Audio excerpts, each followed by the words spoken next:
¿Qué tal? ¿Cómo están? Bienvenidos. Esto es Solo una vuelta más. Le queda al gobierno un año de gestión y algunas monedas más. Y es un largo desierto de ajuste. Salvo los grandes gremios, los que tienen paritarias que son las más sonoras, todo el resto, todos unidos perderemos. Esta es la triste realidad. Va a ser un año complicado para el gobierno. Por eso, porque el mal humor va a crecer, porque el salario no le va a ganar a la inflación, que ya es de 100 o quizás más. Por eso el gobierno está blindando estratégicamente y haciendo acuerdos con lo que podríamos llamar socios estratégicos. Por eso, en Camioneros, en el Congreso, hubo una cláusula especial para aliviarle ganancias en uno de sus ítems.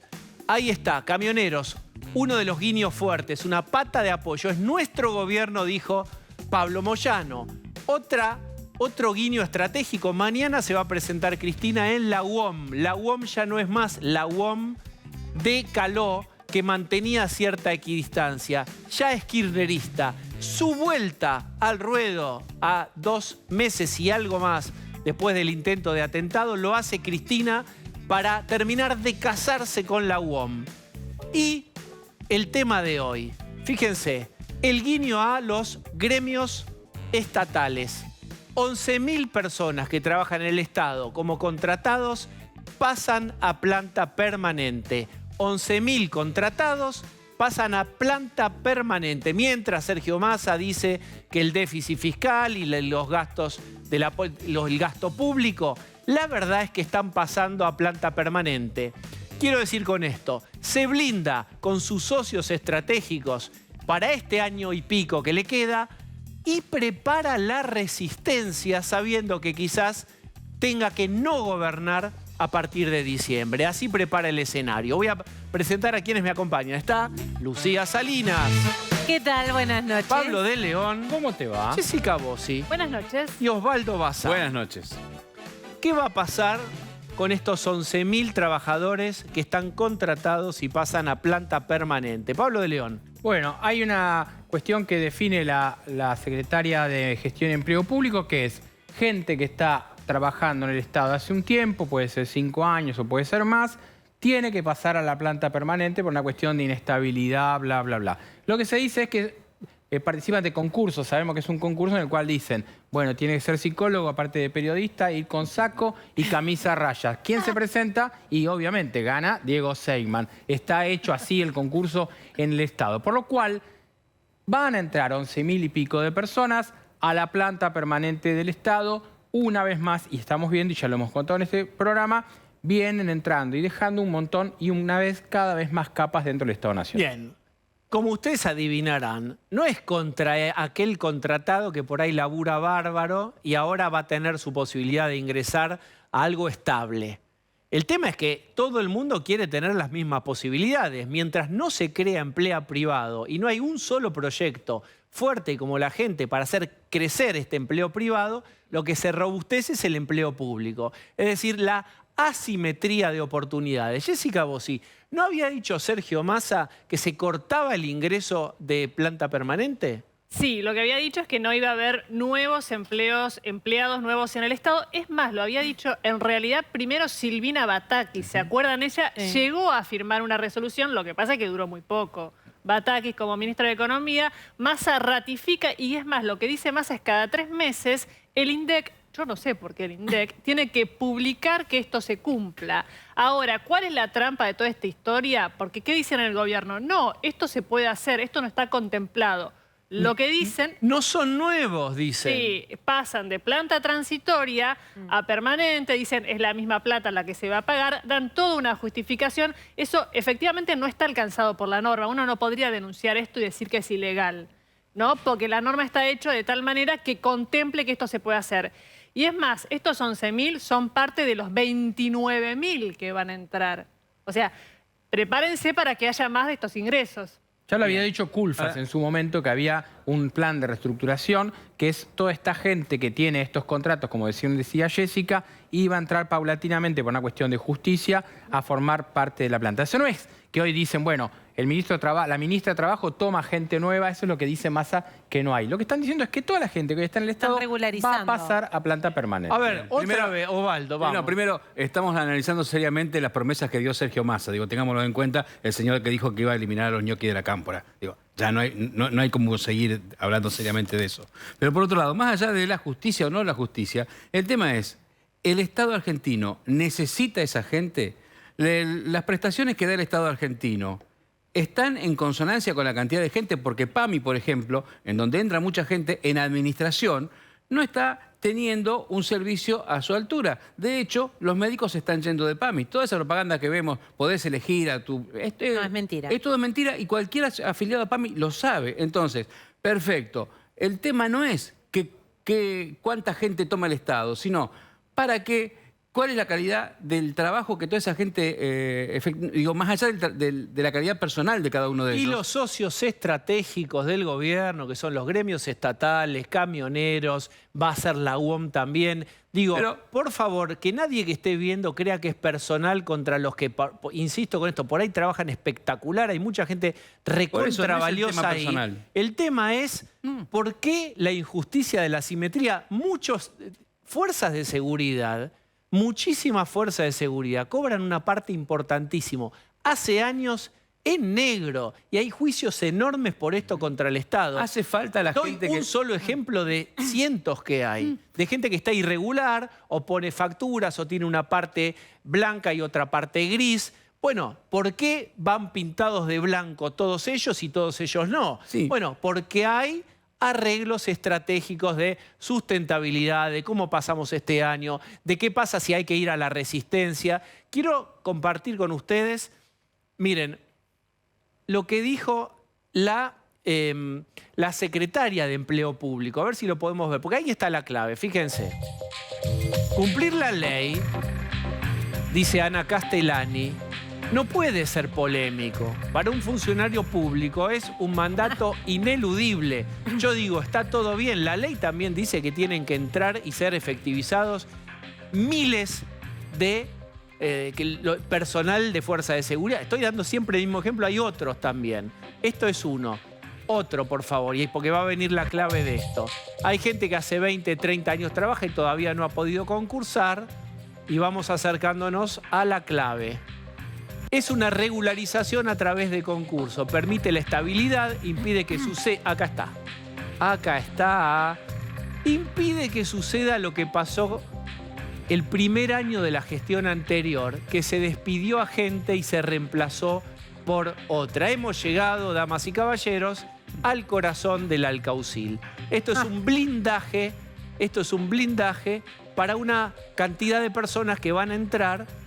Yo no digo que todos sean militantes ni nada por el estilo, pero van a quedar indiscutiblemente vinculados a este gobierno que les abre la barrera. El problema es que me parece que supera el hecho de que sean o no sean militantes, que ya está muy mal. El hecho es, ¿son necesarios o no? Digo, porque pueden ser militantes y muy buenos trabajadores también. No me importa. Es cierto, no deberían entrar por ser militantes, sino por un concurso. Pero hacen falta. Esos servicios que está dando el Estado están convenientemente a la altura de lo que el ciudadano paga por sus impuestos. Entonces, Castellani dice que sí. En otro fragmento de la entrevista dice Castellani evidentemente no usa el PAMI, digo, no anda por rutas que no funcionan, no recibe un agua que es marrón. Digo, un montón de cosas parece que a Castellani no le pasa. Pero aparte hay una cuestión que tiene que ver con que cada uno de nosotros se expone al conseguir un trabajo y hay que reconocer la falta de los problemas de trabajo que hay en la Argentina. Pero si vos haces un trabajo y lo tenés que hacer bien. No tenés que llegar tarde, tenés que cumplir la tarea. Si te dicen que tipés, tenés que tipear. Digo, vos tenés que cumplir una tarea. Parece que entrar al Estado, entonces es un derecho adquirido al instante. Vos instantáneamente entraste y te quedás. Entonces después viene tal, o viene cual a gobernar y te tenés que quedar con todo ese elenco. Y no corresponde porque el Estado... ¿Saben cuál es la grieta? Y no te olvides de los convenios colectivos de trabajo de muchos sindicatos que tienen que ver con empresas del Estado, en donde los trabajos son hereditarios. Si tu papá trabajó ahí y se muere, vos tenés el trabajo ahí. Pero el creo que problema Telam ahí... pidió, y creo que hay trabajadores de Telam que pidieron ahora una modificación por la cual si muere alguien, tenga prioridad para ingresar un familiar del Pasa en fallecido. muchísimos lados. Mira, en la provincia de Santa Cruz eso se discutió para vialidad provincial, por ejemplo. La discusión fue, quiero que mi cargo, mi planta permanente sea heredado por mis hijos. Pero me parece que el problema radica en que cada gestión que entra y que se va deja una capa de cargos fijos de empleados públicos sin discutir, coincido con Osvaldo, cuál va a ser el programa de Estado. No, y además hay ¿Cómo un haces elemento. al Estado un Estado eficiente? Y esta idea del derecho adquirido, Claro. que está bárbaro, pero el derecho adquirido de un grupo también perjudica quizás a otro grupo que quiere tener la misma... Viste que el gobierno dice igualdad de oportunidades, la meritocracia es nacer en una cuna de ricos o en una cuna pudiente y hay que equilibrar la cancha. Bueno, dale, equilibremos en este sentido también la cancha, que todos tengan la posibilidad de ingresar a este lugar. Porque si no hay otra grieta que se termina armando, que es la grieta de los ingresos fijos contra los ingresos variables. La gente que tiene depositado su sueldo el 1, el 2 de cada mes, contra el que se la tiene que ir a juntar. Entonces, ahí sí hay una diferencia tremenda. Hay una parte de la Argentina que está siendo blindada. Yo no digo que con sueldos extraordinarios, nada, pero es muy injusto y que genera muchas asimetrías y mucho malestar. Muy bien, está con nosotros Hernán Lombardi. Hola, Hernán, ¿cómo estás? ¿Qué tal? ¿Cómo estás? Ustedes tienen una iniciativa en Cámara de Diputados para repudiar este ingreso de 11.000 personas a planta permanente. Sí, una iniciativa para repudiar hoy, pero hace 3 meses presentamos con Sabrina Genchet, con Cristian Ritondo, una ley para congelar las vacantes.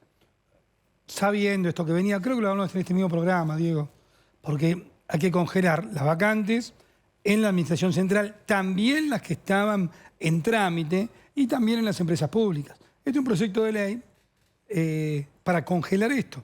Porque es aberrante. Yo no sé si nos damos cuenta de la gravedad de lo que estamos hablando. La verdad que pienso que a veces es difícil transmitir la gravedad, a mí en lo particular la indignación que me genera, porque acá hay una combinación de 2 factores. Una bomba de tiempo fiscal para el gobierno que asuma, porque una bomba de tiempo fiscal, si todos estamos hablando de cómo reducimos los gastos, podemos decir cómo financian estas tareas, pero fíjate que estamos frente a un gobierno que aumentó la cantidad de planta permanente durante el año de la cuarentena. Entonces ya estamos, y ahí inclusive un matiz, nosotros redujimos la planta permanente. El gobierno de Mauricio redujo la planta permanente en el Estado Nacional y obviamente las empresas. Pero eso es lo que está en lo diciendo particular, Castellani. yo he tenido, como muchos saben, muchas peleas para reducir en las Podemos empresas. volver a ver el fragmento en donde Castellani menciona abiertamente que la idea es blindar y que no ocurra lo mismo. Bueno, esta es la primera, esta es la segunda y vamos ahora sí a la segunda parte de este párrafo, que es: impide que suceda lo que pasó el primer año de la gestión anterior, que se despidió a gente y se reemplazó por otra. Ustedes despidieron y reemplazaron y No. al final fue uno No, se fue y está otro claro que entró. no, por supuesto que no. Basta mirar los números. El balance general de las empresas públicas fue mucho menor, en algunos casos un 15% menor de personal. Y en la administración central fue un 4% menor de la cantidad de personal. Esa es la verdad. Después esta señora puede mentir. Massa mintió cuando dijo, ¿te acordás los anuncios de Batakis y demás? Massa mintió cuando dijo, punto. Bien, pero a ver, En cualquier momento que se diga. A ver, Pero digo, sí. la combinación es difícil sustraerse en este caso particular a cierta calentura, ¿no? Porque es de nuevo inundar de empleo público no socialmente necesario, con lo cual ¿cómo? generás- Pero, a ver, déjame preguntar, ¿sabemos cuáles son, a dónde van estos 11.000? Sí, pero perdón, nuestro gobierno, a través de la gestión del ministro Andrés Ibarra, hizo un plan de dotaciones óptimas. Difícil de hacer, organismo por organismo, sabemos cuál es la dotación óptima, lo sabemos. Todo el Estado está, salvo algunas cuestiones de atención directa al público, sobredimensionado en su dotación óptima. Fue un trabajo que se hizo con una seriedad enorme. Entonces uno sabe cuál es la dotación óptima de cada lugar. Y ahora de nuevo, tras que está, la mayoría de los casos, superpoblado, entra más gente.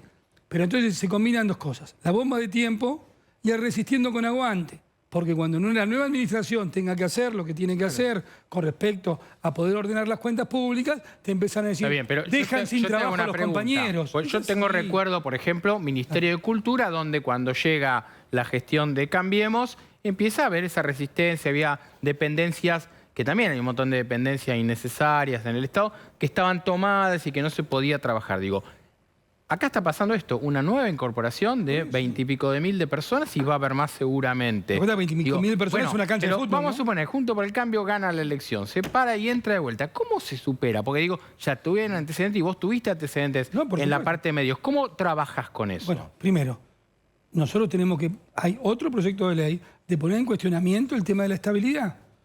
Si no están los... Porque todo el problema de la estabilidad del empleo público está basado en algún artículo de la Constitución. Está mal dicho, en una interpretación del artículo porque tendría que haber concursos bien sustentados. Por supuesto, estos concursos recién lo describían, si tenemos que describir. Pero si vas a la justicia estás loco, Bueno, estás bueno, al por horno, eso. va a tardar años. Entonces yo te... justicia laboral. Pero por Olvidate. supuesto, bueno, a ver, te cuento yo el caso de Sí, Telam, por que en eso. las empresas es distinto porque en las empresas del Estado rige la ley de contratos de trabajo y no la ley de empleo público. Sin embargo, algunos elementos de la justicia laboral te fallan en contra, algunos en favor y otros en contra. Es una pelea que hay que dar. Yo en lo particular, si estaba comunicándome con Cristian Ritondo, creo que no podemos sentarnos a ninguna sesión que es de las que restan de acá a fin de año, si no tratan una ley de congelamiento de vacantes. Y es así, tiene que ser durísima nuestra posición, porque es durísimo lo que están haciendo con la plata de la gente. ¿Por qué llamas vacantes?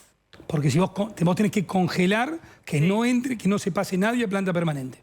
Porque, a ver, voy a hacer más... Pasa que se te pone un poco técnico. Cuando la Secretaría de Empleo Público te dice, bueno, en realidad es inocuo, porque estamos pasando planta transitoria a planta permanente, cualquiera que conoce mínimamente el manejo del Estado, pasás de planta transitoria a planta permanente, entonces abrís la puerta para que entre de nuevo para la planta transitoria. Empezás a subir de nuevo al trencito. A Entonces, nivel dinero, ¿cuesta lo mismo un señor A en planta transitoria que cuando esté en planta permanente? Depende cómo sea el acuerdo, pero en principio el problema no es ese, es que se te abren 11.000 nuevas plantas transitorias.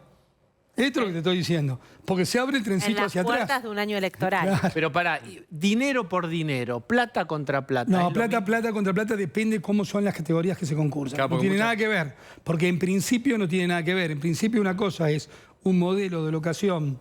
Vos tenés varios modelos, pero supongamos la planta transitoria. Podría haber uno más bajo todavía que la locación de Planta transitoria, Una planta cobran transitoria. aguinaldo para las cargas Sí. sociales, todo igual. Sí.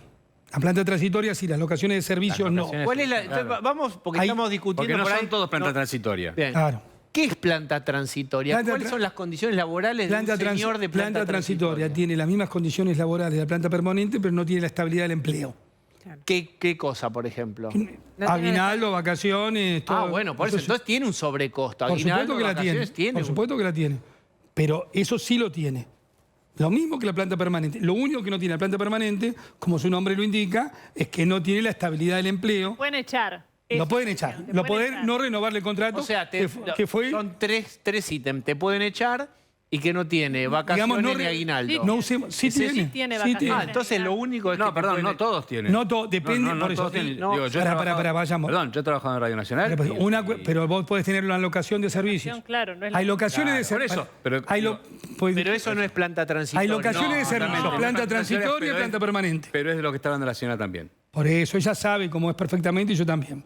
Vamos, para que la gente esté claro.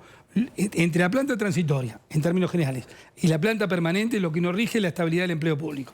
Que Todo no, el resto que no es menor, que no es porque menor. es lo que termina Porque- diciendo la funcionaria y blanqueando en algún punto la finalidad de este pasa a Porque planta además- permanente, porque lo que temen es un cambio de gestión y que echen a esas Pero personas. además, como se dan después las partidas presupuestarias, si pasan la planta transitoria y la planta permanente, queda, como se dice, el agujero de la planta transitoria. Entonces puedes entrar de nuevo en planta transitoria para empezar de nuevo el mismo caminito.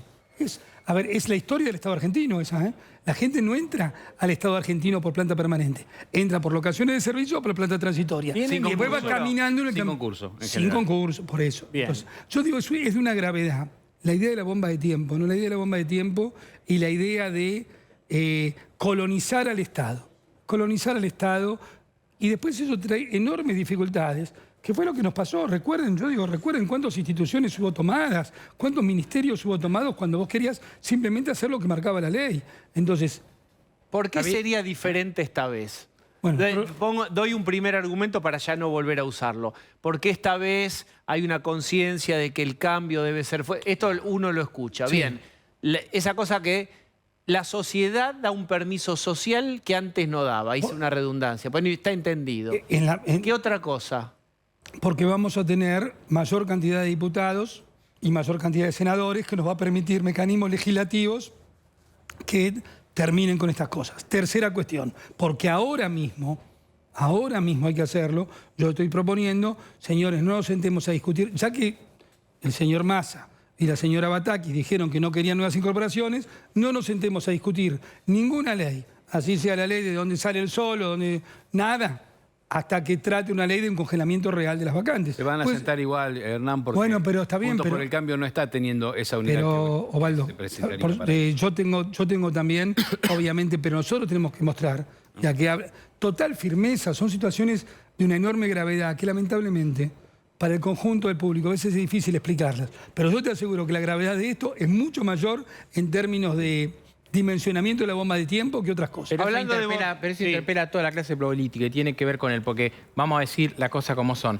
Hay un montón, históricamente, el radicalismo gobierna en municipalidades, en provincia y todo eso, y también participa de esta cuestión. Porque si nos ponemos a ver, los organismos del Estado que andan dando vuelta ahí, siempre se negocian colocaciones, carguito y todo eso. Entonces digo, acá hay una discusión que por ahí no va a resolver el próximo gobierno. Ustedes van a tener que convivir, con un montón de gente que va a estar en la planta y no vas a poder ponerte en conflicto. A mí no me gusta la idea de vigilar y castigar, pero por lo menos quisieron poner la biométrica para que la gente vaya a laburar y no nos sintamos todos muy tontos. Hubo en el final del 15, hubo una vocación de racionalizar. No en todos lados, no en todos lados. Vos ibas a la Cámara de Diputados y Monzote puso la biométrica, vos decías. ¿Y qué pasó? Hubo toda una capa de gente que no fue más, directamente no fueron a trabajar. Limpió ñoquis con gente que no fue a trabajar. ¿Por qué? Porque no quieren fichar.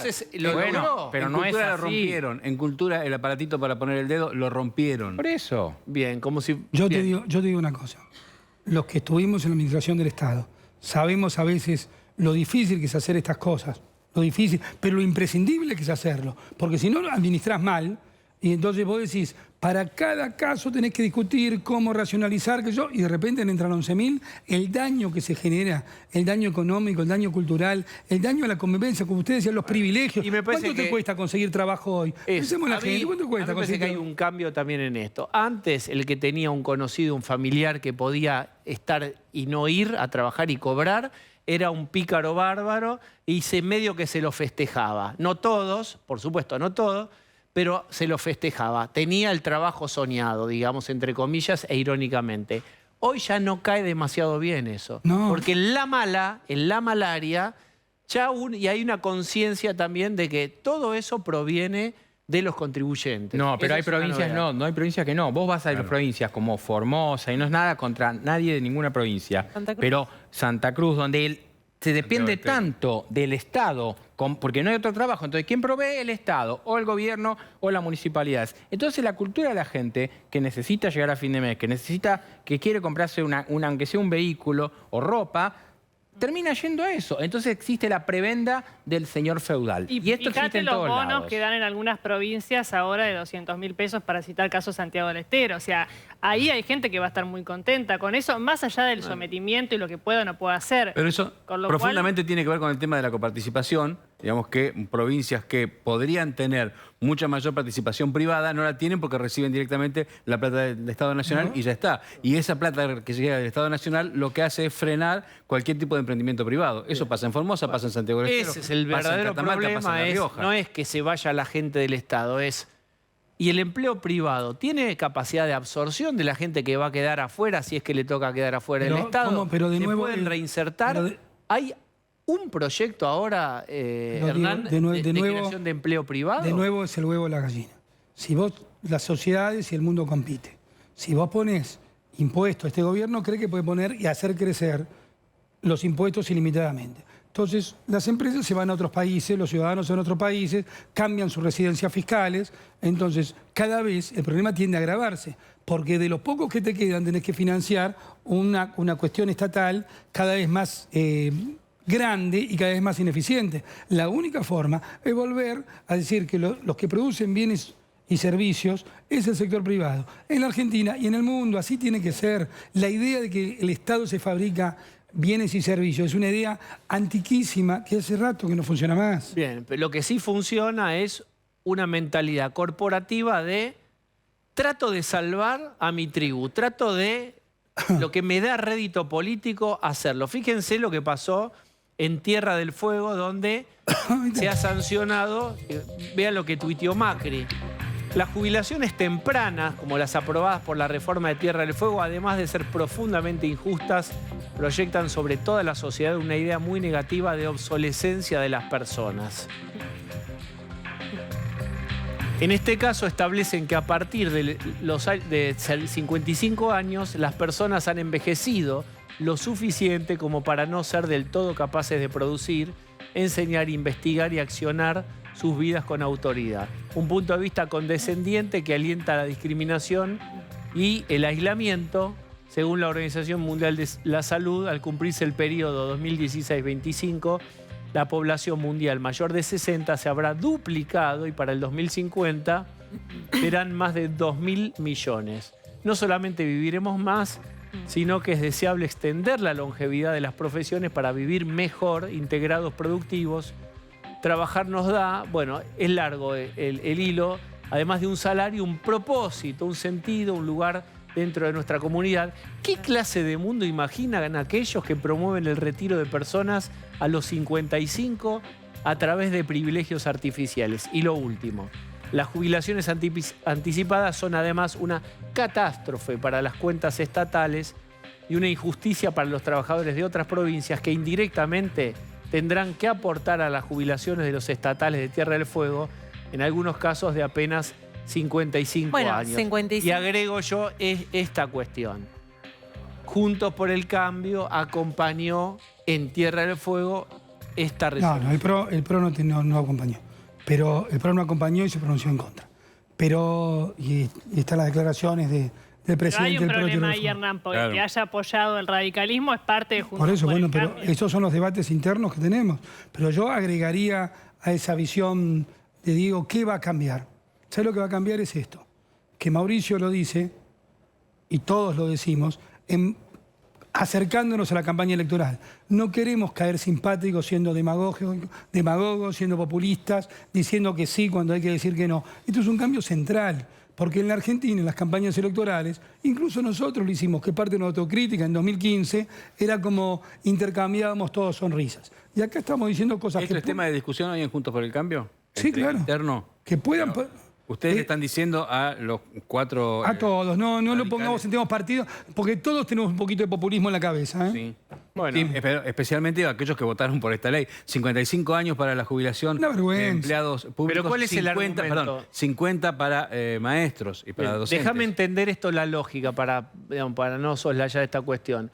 ¿Cuál es el argumento? Que Las condiciones por las condiciones climáticas Bueno, tan adversas desgastan prematuramente Es la a la misma persona. discusión sobre el sistema previsional en Santa Cruz, donde las personas se jubilaban con 25 años de aporte. Es decir, si vos empezabas a los 20 años a trabajar, a los 45 años ya estabas jubilado y el Casi régimen... como si fuera un trabajo Sí, insalubre. y el régimen para las fuerzas de Es eso, seguridad era de 20 años de aporte. Eso se modificó, se planteó ya no la cantidad de años de aporte, sino la edad, pero también en términos similares, 55 años pero están- 55-60 en la última reforma previsional que hizo la provincia de Santa Cruz.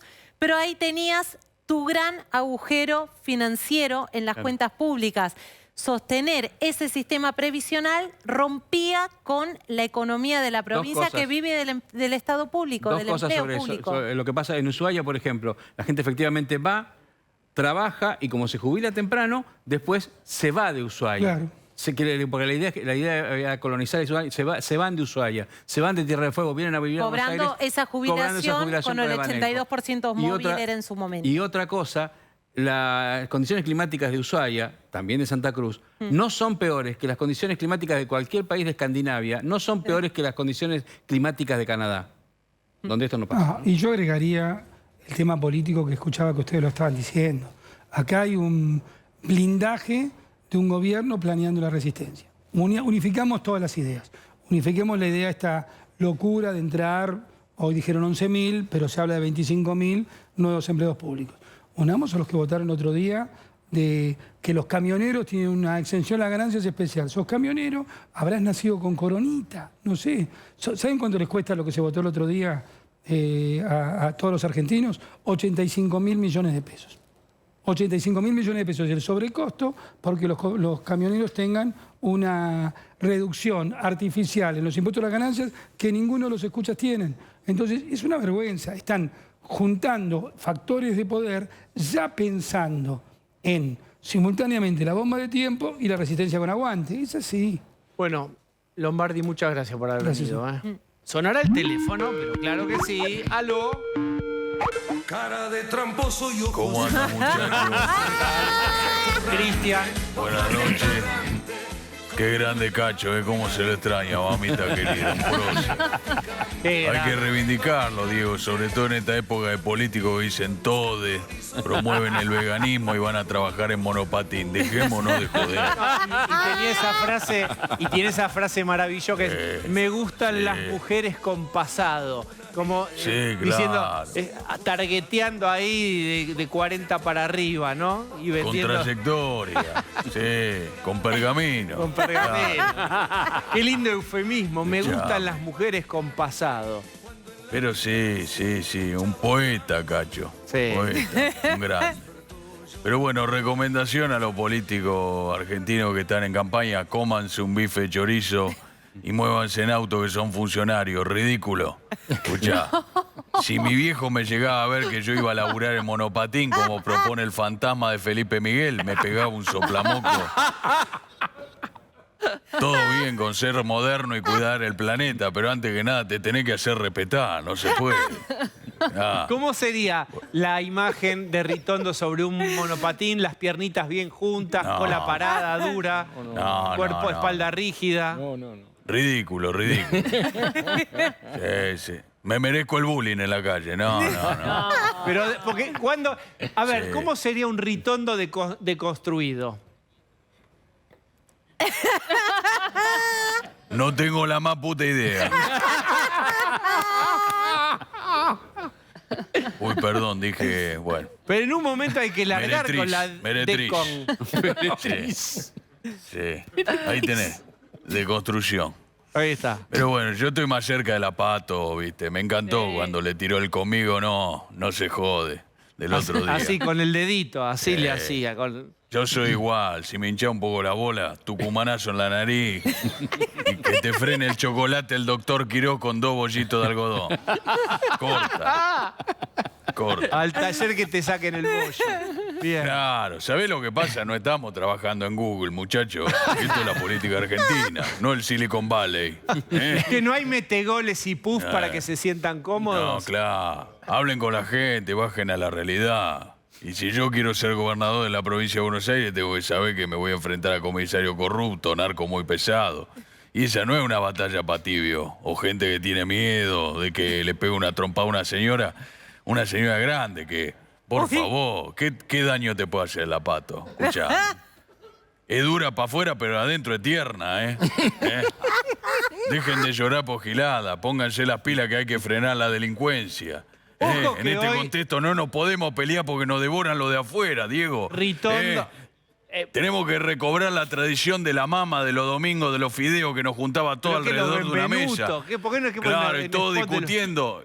Y de golpe cuando caían los fideos, ¿qué decía la mamá? De política, de fútbol, y de, no sé, lo que dijo Landricina el otro Religión. día. Y religión. Y de religión no se habla porque ofende. Ah, bueno, está bien. En un momento nos tenemos que poner todos de acuerdo en la familia. Bueno, nos vamos volvamos al puteando y trompo después, y al listo. valero y a los cochecitos Sí. de cuchara y la masilla Claro. y seríamos todos más Es felices. Ritondo, La hablando de- cosa sana. La cosa sana. Cosa sana. La cosa sana, claro. Pero, Sí. pero ojo que Larreta dijo hoy, o ayer, creo que hoy dijo, yo formo parte, no hay un líder, Macri no es líder, el liderazgo es una mesa compartida. Hablando de mesa de los Benvenutos. Mesa compartida. Sí, Mesa Larreta compartida. dice que... Sí, pero hay una cabecera en la mesa. No, ¿Quién se sienta en la mesa cabecera? redonda. Mesa Larreta dice redonda. que es mesa redonda. No, dejémonos de joder con esa mesa redonda que suena a tongo siempre. Mesa redonda, ¿viste? Ya se me aparece de Mendicurren, ¿viste? Se me aparece eso, ¿viste? Y arreglamos por abajo, no. La mesa es rectangular y en la cabecera está papá o mamá. Listo, listo. Cuando falta papá está mamá, cuando falta mamá está papá. Listo. Alguien sentado en la cabecera dice, ahora coman. Eso es. Eso es. Y a levantarse bien temprano, No. el esfuerzo, madrugar. Y sí. Darle un ¿Sabés? En beso a invierno mamá. que te salían los sabañones en los dedos. Con el frío te salían los sabañones en los dedos. Y le decía, no quiero ir a la escuela. ¿Qué no vas a ir a la escuela? Una Y ahí patada nomás en el un culo vas a ir a la castañazo, muy bien. Volvamos Ahí al nomás. blanco y negro, al color sepia, Sí. es verdad. Bueno, Cristian, Sí, era más lindo el blanco y negro. Ahí ¿Vos está. sabés que Narciso Ibáñez Menta, sí. cuando hacía las películas El de pulpo terror, negro, ¿viste? el ciclo de pulpo terror, negro. Sí. que lo hacía en blanco y negro, cuando los efectos especiales, ¿sabés cómo lo hacía? Con el blanco y negro, cuando se le derretía la cara, ¿sabés qué se ponía Narciso? ¿Qué se ponía? Dulce de leche, ¿podés creer? Uy, claro, Mirá con la el blanco cosa, y ¿no? negro. No sé. Mirá, claro, no se notaba. Qué capo. Reseñas de cine Más artesanal también. la cosa, Ah, ¿viste? no sé. Más Cristian. artesanal.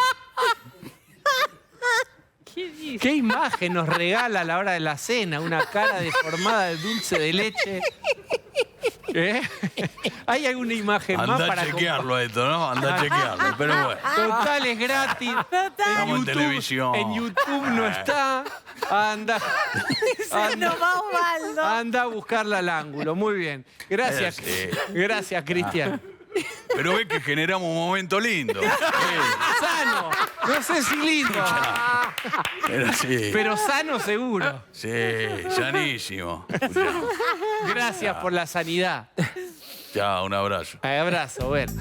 Nelson Castro, ¿cómo te va? Aquella noche de jueves, ¿cómo os va? ¿Bien? Bien, nos va muy bien. Está también Facundo Lejamquis, que es de Opinaya, Opina Argentina. ¿Te asustaste? No, para nada. Casi te nombro la competencia. No, porque es un amigo. Opina. Es un amigo. Opinaya es los amigos Mayol. Valentín Nabel. Valentín Nabel. Y sí, ahí está. Hay que acordarse de todo. Bueno, muy bien. Larguemos con el desafío. Pablo de León, Jessica Bossi. Demos la información y después vamos al análisis. Cerruti se paró de manos medio contra la Casa Rosada o el gobierno. ¿No tiene como prioridad las PASO? Claro, hoy dio su habitual conferencia de prensa a la portavoz y directamente dio un mensaje de Alberto Fernández. Las PASO, hay cosas más importantes que las PASO, dijo, y dijo que todo el proceso de las primarias ya tenía que estar encaminado. Miremoslo. A ver. El gobierno cree que en la agenda del Congreso hay temas más prioritarios que las PASO. Por ejemplo, el proyecto de ley enviado en junio de renta inesperada para que quienes recibieron ganancias por situaciones trágicas como una pandemia y una guerra hagan sus aportes. Renta inesperada, un proyecto de Martín Guzmán. Mala palabra para Cristina, quien habla mañana. El tema es este. Cerruti sale a dar un mensaje del presidente y decir, las PASO están vivito y coleando, hay temas más importantes, con lo cual Cristina mañana, cuando hable en la UOM de Pilar, ya tiene esto como aviso. Bien. Sí, y es un dardo venenoso porque no solo dice que no está de acuerdo con las primarias, que es lo que viene sosteniendo Alberto Fernández, con muy pocos sectores, porque está la CGT y movimientos sociales y no mucho más, pero dice no es prioritario y les tira por la cabeza renta extraordinaria, que uno imagina que es una bandera más del kirchnerismo que plantea plata, ir contra los poderosos y demás, y Cerruti dice, miren esto, háganse cargo de esto, que en todo caso es una idea que fue en su momento también de Máximo Kirchner y que está frenada en el Congreso de la Nación. Bueno, esto, si lo dijo Cerruti, uno supone que está avalado, certificado y sellado por Alberto Fernández, que casi le diría, esta es la demostración de me voy a oponer más fuerte que hizo en el último tiempo. El mensaje que leía recién Pablo, vos no me acuerdo, estaba retuiteado por Alberto Fernández. O sea, más claro esa es la que clave, eso. eso es la clave, está bien lo que dice ella, porque esa imagen que mostramos es lo que dijo Cerruti, pero Alberto retuiteó, Sí, con lo cual claro. diciendo, Alberto, no pueden dudar, no fue una cuestión de ocasión de Cerruti, no contestó una pregunta, fue a decir eso hoy a la mañana. Facundo, ¿cuál es el juego de Alberto Fernández a través de su vocera en decir las PASO no son la prioridad, suspenderlas?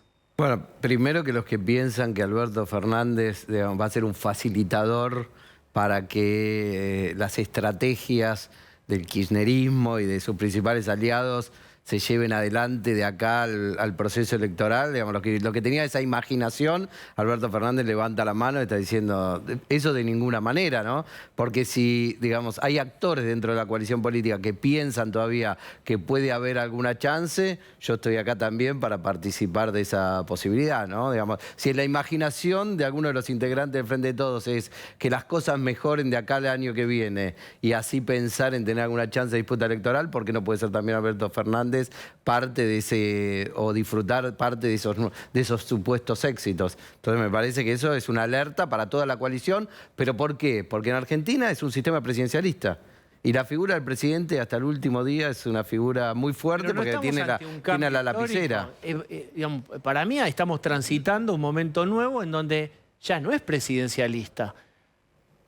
La pelota pasa por otros pies. Pasa claramente por Massa y por Cristina. Él más es un obturador que un presidente. Bueno, si vos decís la distribución de poder real, es cierto, digamos, ¿no? No es un sistema presidencialista clásico en el que el presidente concentra todo el poder, porque todos sabemos que la vicepresidenta, digamos, en el manejo de la estructura del espacio político al cual él pertenece, tiene más peso y tiene más peso que él en términos electorales. Pero la figura del presidente no deja de ser la figura del presidente, tiene una centralidad en términos comunicacionales. Cuando la vocera habla, estamos todos mirando qué dice la vocera, y además hay iniciativas que dependen de él, ¿no? De mandar iniciativas al Congreso, diputados con los cuales él seguramente tiene relaciones estrechas y que dependen de recursos que maneja la presidencia, y además es un actor clave en un año electoral, porque al final del día el presupuesto y un montón de cuestiones vinculadas a la necesidad de un año electoral las termina distribuyendo el presidente. Igual sorprende un poco lo que hizo Alberto Fernández para mostrar, como decía Facundo, que él está ahí. Porque él el otro día cuando va a una radio dice, yo no voy a hacer un escollo para todo este proceso. Con lo cual, las cuestiones ambiguas de Alberto Fernández, hoy quedó claro que dijo, bueno, habla Cristina mañana, yo hoy les estoy diciendo, estoy acá y esto no lo facilita. Nelson. Bueno, yo creo que esto tiene dos lecturas, ¿no? Al margen de esto que están marcando ustedes, ¿no? Una, esta de la interna política, que es feroz. Ahora, quien crea que se van a romper de acá al año que viene están equivocados. Como están equivocados también desde el oficialismo lo que apuestan a la ruptura de no tan juntos por el cambio. Eso lo quiero poner desde el punto de vista de lo que va a representar esto como conjunción electoral y sus odios. Ahora, el elemento, pero falta un año para las elecciones, el elemento más complicante para esto, desde el punto de vista de nosotros, es la gestión. Es decir, esto complica claramente la gestión del gobierno. Primero porque lo desenfoca y segundo porque al estar desenfocado vos decís, bueno, ¿cómo avanzo para el objetivo que es superar los problemas que tiene el país? Cuando ha hablado Gabriel Rubinstein y ha dicho, nosotros tenemos un problema con el déficit fiscal, esto y demás. Así que yo le quiero dar la significación que esto tiene para nuestros problemas. Para nuestros problemas esto significa que hay un gobierno absolutamente desenfocado de la gestión principal. Y esto es lo más grave de todo, más allá de lo que signifique desde el punto de vista electoral. ¿Tienes números? Siempre hay números. Siempre hay números, hay que tomarlos con pinzas, ¿no? Vacía tus alforjas. Este es el momento. ¿Qué números te interesan? ¿Cómo está Cristina, Macri, Alberto Fer? Todo lo que tengas, todo. A ver, vamos primero a las imágenes de los principales dirigentes. Se mantienen en valores estables. ¿Qué significa valores estables? Los principales dirigentes del oficialismo hoy están en un rango que va entre los 22 y los 29 puntos de valoración positiva y entre 60 y 65 puntos de imagen negativa, de acuerdo al dirigente del que estemos hablando. Es cierto que hoy Cristina Kirchner, con esos valores, es la dirigente que mejor imagen tiene del universo oficialista, porque, digamos, mantiene su piso histórico. ¿Cuánto tiene de positivo y de negativo? Cristina tiene aproximadamente 28 puntos de imagen positiva y todo el resto es imagen negativa, porque tiene una valoración del 100%. No hay neutralidad con ella, no vas a encontrar que... ¿Tuvo momentos de menos de casi 30, 28% o este es el piso? No, te estoy diciendo 29%, te dije. O sea que está en valores casi de piso, ¿no? Sí, casi de piso. Históricamente, Cristina es, en los valores nuestros, que no usamos la categoría de regular, eso es importante, en los valores nuestros, Cristina generalmente acumuló 35% de base de imagen positiva, ¿no? Este es un piso histórico. En general, todos los dirigentes del oficialismo están en un piso histórico. Vamos a cruzar el río. Cruzando el río sucede algo diferente. A ver, tenés dos tipos de dirigentes ahí, ¿no? Tenés dirigentes que se encuentran en un rango de aproximadamente 50 puntos de imagen positiva. No hay ahí distinciones entre halcones y palomas. Tenés halcones y tenés palomas. Tenés a Horacio Rodríguez Larreta y tenés a Patricia Bullrich orillando los 50 puntos de imagen positiva. Y también tenés dirigentes halcones y palomas más abajo, como por ejemplo Mauricio Macri o Facundo Manes o Javier Milei, que tienen en un rango de alrededor de 35 puntos de imagen positiva. Pero en general uno ve que todos los dirigentes opositores se encuentran en un rango por encima de los dirigentes oficialistas. Esto es algo que sucedió también en el año 2015 y que, digamos, de alguna manera anunció un cambio de ciclo. Eso no quiere decir necesariamente que se vaya a producir un cambio de ciclo, pero se está dando un fenómeno parecido al de ese momento. Bien. Hablemos de Facundo Manes. Hace varios días que no estamos específicamente hablando de él. ¿Cómo está él? ¿Cómo es su salud de números, numérica? Y bueno, a ver, no debería tener los niveles de imagen positiva que tiene, debería tener niveles de imagen positiva más altos, teniendo en cuenta que se trata de un candidato que es moderado, que su discurso es moderado y que es un personaje nuevo en la política, ¿no? Es un personaje que no reconoce una trayectoria anterior. ¿Qué es lo que le sucedió? Bueno, lo que le sucedió es que de alguna manera se enfrentó a uno de los personajes principales de la coalición a la cual él pertenece, que es Mauricio Macri. Y eso le produjo una caída en su... El choque con Macri lo perjudicó. El choque con Macri lo perjudicó porque los seguidores de Macri, que son, digamos, el núcleo duro de Juntos por el Cambio, de alguna manera, al verlo enfrentado con él, es como si vos estás del otro lado y te enfrentás con Cristina, digamos, los principales seguidores de Cristina, enseguida te bajan el pulgar. Y te pregunto por último, y abro la mesa, Milei. Bueno, Milei, ¿qué le pasó? Milei detuvo, incluso mejoró su intención de voto respecto del momento. ¿Se acuerdan que tuvo un momento de desestabilización cuando hizo ciertas declaraciones vinculadas a órganos? No me acuerdo qué otra cuestión controversial, ni demás.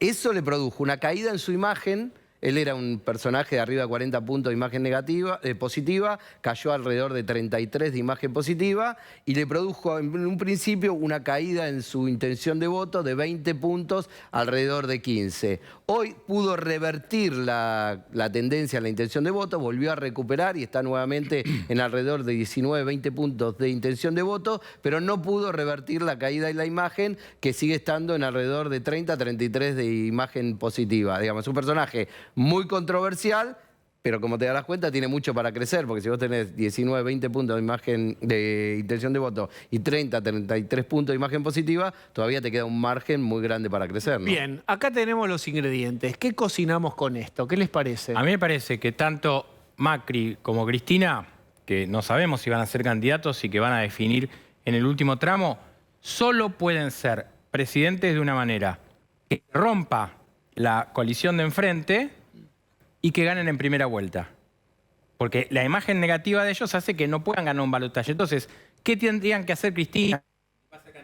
Que se rompa todo, o sea, que Manes vaya por un lado, que Larreta vaya con los radicales, que Macri se junte con Milei y ella apostar a ganar en la primera vuelta. Y lo mismo Macri, no podría ganar con la negativa que tiene si no rompe el peronismo y lo desarma. ¿Qué piensa vos? Mira, voy a decir algo que es que todo lo que se ve hoy, el año que viene va a ser cualquier otra cosa. Pero divirtámonos hoy, carpe diem de consultoras. Sí, es que no hay nada tan claro. Y es más, cuando vos preguntás a cualquiera que no esté, que no trabaje en los medios como nosotros, no saben que mañana va a hablar Cristina, no escuchan un ruido, pero no escuchan de qué se está debatiendo. Entonces es muy difícil armar. Nosotros a veces armamos escenarios de lo que puede pasar y está bien que haya una medición y un registro de esto, pero la verdad, si uno ve hoy el escenario, puede hacer una especulación. Claro, te hago mi especulación. Cristina Kirchner no va a ser candidata a presidenta. Vayan anotando el PRODE. En las casas vamos el PRODE periodístico. Sí. Yo voy a anotar. Vos decís que Cristina dice, no es va a ser candidata. candidata, pero no a presidenta. Está. ¿Se entiende? Sí. Es probable que Macri tampoco sea candidato. Sí, Cristina y Macri no. Sí. Vos y, sí. y ahí la gran pregunta es si los espacios siguen unidos o se fragmentan. Creo que eso define la elección, que es un poco lo que decía Pablo. Si Juntos por el Cambio es un mismo espacio y el Frente de Todos es un mismo espacio, o eso se parte en 2, 3 más Milei. Bien. ¿Qué dice el invitado? Yo creo que estamos en un momento bisagra. ¿En qué sentido? Si la elección va a ser parecida a la del año 2015 o va a ser parecida a la del año 2003. Claro. 2015, ¿cómo funcionó? Vos tenías... A ver, 2019 no va a haber. Las dos principales coaliciones juntando el 90% de los votos, eso es poco probable, porque hoy tenés una tercera fuerza como la de Javier Milei, que va a estar ahí disputando un voto que me parece que lo tiene medianamente consolidado. Ahora, ¿qué pasó en el 2015? Había dos fuerzas principales, pero no nos olvidemos que la Avenida del Medio de Sergio Massa sacó 22% de los votos, que es un montón de votos. Y las demás fuerzas llegaron alrededor de 37 y 34 y después tuvieron que ir a una segunda ¿Quién vuelta. es el Massa de hoy? ¿Milei? Hoy el Massa es Milei, aunque no ocupe ideológicamente el lugar del centro, es esa tercera fuerza que le come votos a la primera y a la segunda fuerza, y que no les permite un triunfo en primera vuelta a ninguno de los dos. Ahora, ¿se puede llegar a un 20% de Milei siendo que tiene tan poco armado nacional? Digo, en general se dice que bueno, hace falta el poder de los gobernadores, el poder de los intendentes para que empujen los votos. Milei no tiene armado eso a su alrededor. ¿Cómo se llega a ese 20% en todo el país? Bueno, a ver, primero me imagino que Milei estará trabajando tratando de hacer un armado nacional, eso como base. Claro, eso sí. Pero Digo, después, más allá de eso, hoy, digamos, los métodos de publicidad, de propaganda, de reclutamiento a través de redes sociales y el activo que se moviliza alrededor de Javier Milei, me parece que le permite afrontar una elección de carácter nacional y ser competitivo sin esa estructura. Ahora vos me decís, ¿eso le permite sacar? ¿Sirven? ¿Esas estructuras ya no sirven? No, no es que no sirven, digamos. Todavía siguen teniendo lealtades con los viejos partidos y siguen cumpliendo un rol. Pero no son las que garantizan el triunfo. Mirá, ¿hay una estructura más fuerte que la del peronismo en la provincia de Buenos Aires? Bueno, perdió en el 2009, en el 2013, en el 2015, en el 2017 y en el 2021. O sea, de las últimas 10, te nombré 10 elecciones, ¿cuántas perdió? Entonces, las estructuras no garantizan nada. Te pueden garantizar un piso, pero no te garantizan ganar. Bien, a propósito, qué interesante que en Brasil y todo el gobierno y el kirchnerismo estaban felices, voto electrónico. Y a las 8 de la noche ya sabían todo el resultado. ¿Cuántos millones votaron de brasileños? Más de 100 millones. Bueno, Más de 100 millones. y nadie dijo que hubo un chip, un pendrive y robaron.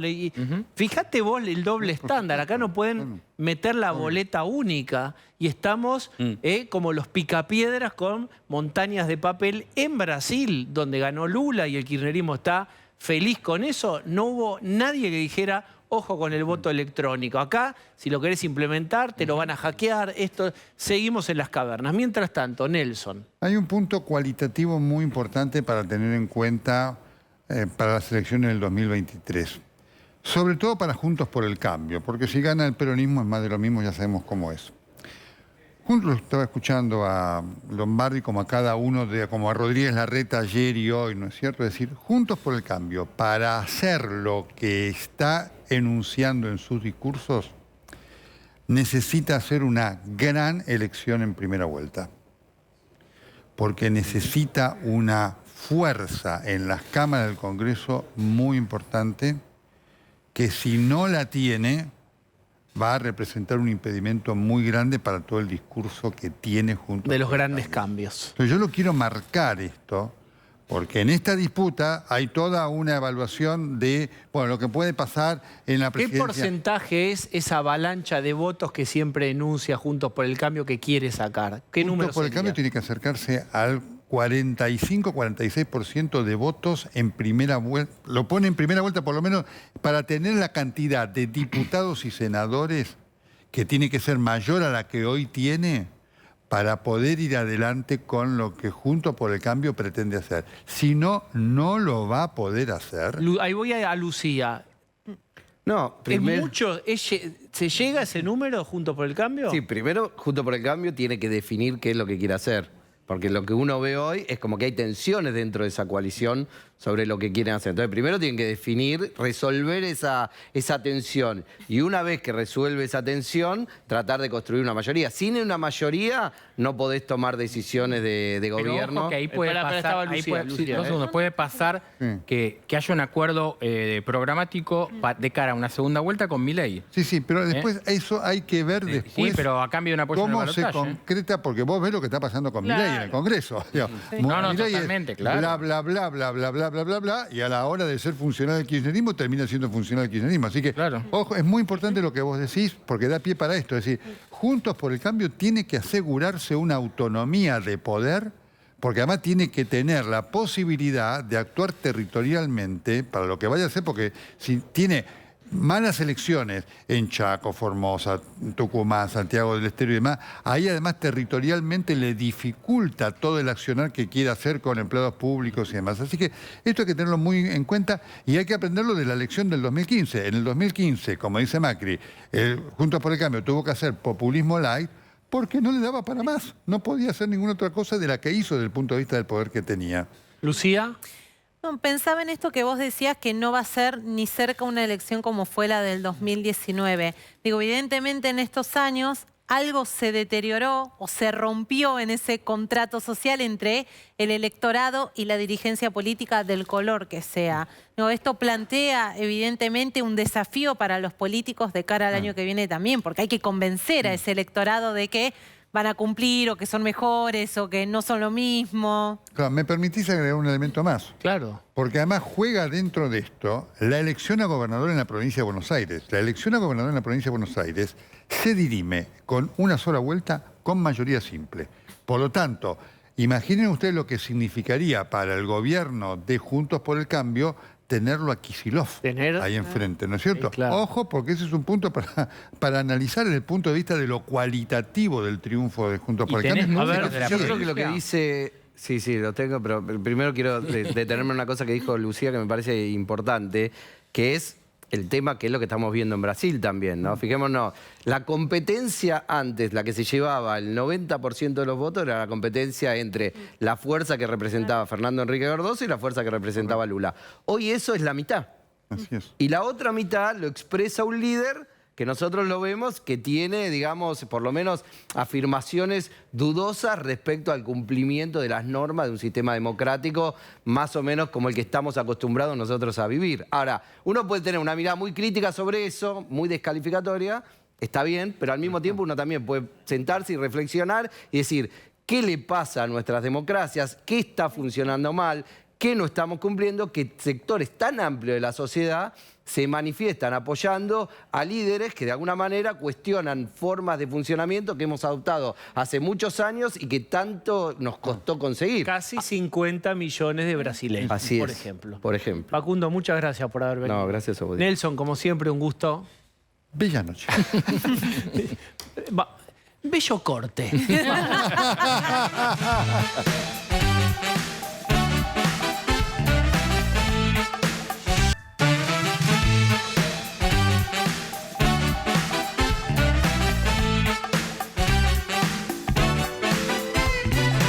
Largamos, voy a saludar a Rolo Barbaro que está entre nosotros. ¿Qué tal, Diego? Muy buenas noches, ¿cómo te va? Todavía no reapareció Cristina, lo hará mañana, pero antes de que reaparezca Cristina, reaparecieron las obsesiones de Cristina. La justicia, la persecución que Cristina cree que hay sobre ella. Revolución federal. No hay elementos todavía de que estos chicos participaron en el armado del atentado. Y hasta ahora no hay ninguna conexión firme entre las dos tribus, Revolución Federal y los Copitos. Sin embargo, estaba enfurecido el kirchnerismo porque decía, ¿cómo puede ser que los liberaron? Bueno, hoy fueron procesados, pero en el medio Alberto Fernández hizo un guiño muy fuerte al kirchnerismo y a Cristina y había dicho ayer que era una vergüenza, había sido muy fuerte contra los jueces. Bueno, una infracción. Él desde el Poder Ejecutivo no puede cuestionar al Poder Judicial. Hoy uno de los jueces mencionados, Bruglia, hizo dos movimientos fuertes. ¿Cuáles, Lucía Salinas? Bueno, en principio, uno de los camaristas, el juez Leopoldo Bruglia, podemos decir que no se la dejó pasar esta vez Alberto Fernández. Tenemos un textual, porque dialogamos con él antes del comienzo del programa, y esta es la carta que le manda a la Asociación de Magistrados, pero lo que nos dijo el juez Bruglia, palabras más, palabras menos, es que las palabras de Alberto Fernández, siendo la principal autoridad del país, no pueden quedar impunes. Ahí tenés lo que nos dijo el juez Bruglia. Los dichos del presidente ocasionan un daño moral. Ojo, porque no es habitual que un juez hable así, ¿eh? Los dichos del presidente ocasionan un daño moral importante. Habla de que soy ilegítimo, lo cual es mentira. No puede quedar impune de lo que dice. La vía judicial es el camino, lo va a demandar. Exactamente, lo va a demandar por daños y perjuicios. Es una demanda que la abogada del juez Bruglia ya está armando, en la que se le va a pedir una indemnización al presidente de la Nación por sus dichos. El juez Bruglia lo que dijo es que fueron palabras ofensivas, falaces, que deslegitiman su rol como funcionario judicial hace 30 años. Y en función de esos 30 años de ejercicio de función judicial, es que proporcional a eso, él va a pedir el resarcimiento económico, porque cree que el daño moral que han generado las palabras, este descrédito del presidente Alberto Fernández, también tiene que ser contemplado en función del cargo de la persona que lo dice. Bruglia es uno de los que liberó a los chicos de Revolución Federal. Exactamente, es uno de los camaristas. A los integrantes. A los integrantes de Revolución Federal. Lo que hay que recordar es que, sin volvernos muy técnicos, los camaristas lo que hacen es revisar todas las decisiones que adoptan los jueces que realizan la investigación, los que se llaman los jueces de primera instancia. El juez Marcelo Martínez de Giorgi había resuelto detener a 4 personas de Revolución Federal, entre ellas a Jonathan Morel, que es su líder, podríamos decirlo de alguna manera. La Cámara revisa esa decisión, le dice: todavía no hay elementos suficientes para que estas personas continúen detenidas, hay que profundizar la investigación, y remarca algo que al kirchnerismo no le gusta, que es que esa causa que investiga por instigación, por instar a la violencia a través de sus campañas, no tiene por el momento nada que ver con la causa que tiene otra jueza y que investiga el ataque, el atentado contra Cristina Kirchner. Ahí está el nudo de la cuestión, Lu, porque hay una intención del kirchnerismo desde el minuto 1 de tratar de llegar a la supuesta autoría intelectual del atentado contra Cristina con este otro expediente que ya la justicia dijo no tiene nada que ver estas personas de Revolución Federal con los copitos, con el atentado de Cristina, pero el kirchnerismo la ve como el camino para encontrar el kirchnerismo y, si querés, lo que están buscando. Sí, el kirchnerismo y, si querés, el propio presidente Alberto Fernández, que por eso va a ser demandado por un juez camarista de Comodoro Pi, porque Alberto Fernández da por confirmado en sus tuits que esta conexión política existe, pero además trata de inconstitucional a este juez. Lo que va a pasar es que Alberto Fernández va a ser demandado por el juez Bruglia, van a preparar la demanda, no descarta el juez también demandar a Martín Soria, que se pronunció como ministro de Justicia en términos similares, pero tuvo otro coletazo, y ahí sí tenemos la carta, podemos verla, que es que Bruglia también rompe con otro sector, que es la Asociación de Magistrados, que nuclea a más de 700 jueces nacionales y federales. Se va de ahí. Renunció porque no se sintió respaldado ante las palabras del presidente Alberto Fernández. Pueden ir viendo la carta, yo les voy a sintetizar los conceptos más fuertes de la misma. Habla de términos ofensivos, habla de que el presidente de la Nación y el ministro de Justicia fueron ofensivos en sus dichos ante un juez integrante de la institución, y lo que dice el juez es: esto a ustedes les debería haber llamado como mínimo la atención y se tendrían que haber pronunciado. ¿Cuál es la lectura política de esto? Porque hace dos cosas Bruglia: se pelea con del gremio de los jueces, totalmente, con sus pares, y demanda al presidente. ¿Qué está pasando ahí? Ese es el dato más fuerte. Yo no tengo recuerdo de un juez en ejercicio demandando al presidente de la Nación. Es un dato político muy fuerte. Alberto Fernández hizo un tuit preventivo ayer, porque va a hablar Cristina mañana y porque seguramente Cristina, entre otros temas, toque los judiciales, y se quiso curar en salud, es decir, yo ya dije algo sobre los jueces. Lo que pasa es que se pone en una situación de conflicto de poderes en la que ya estuvo en otras oportunidades. Pero lo y hizo acá desde el día 1, desde el discurso inaugural. Pero esta casi. respuesta está bien.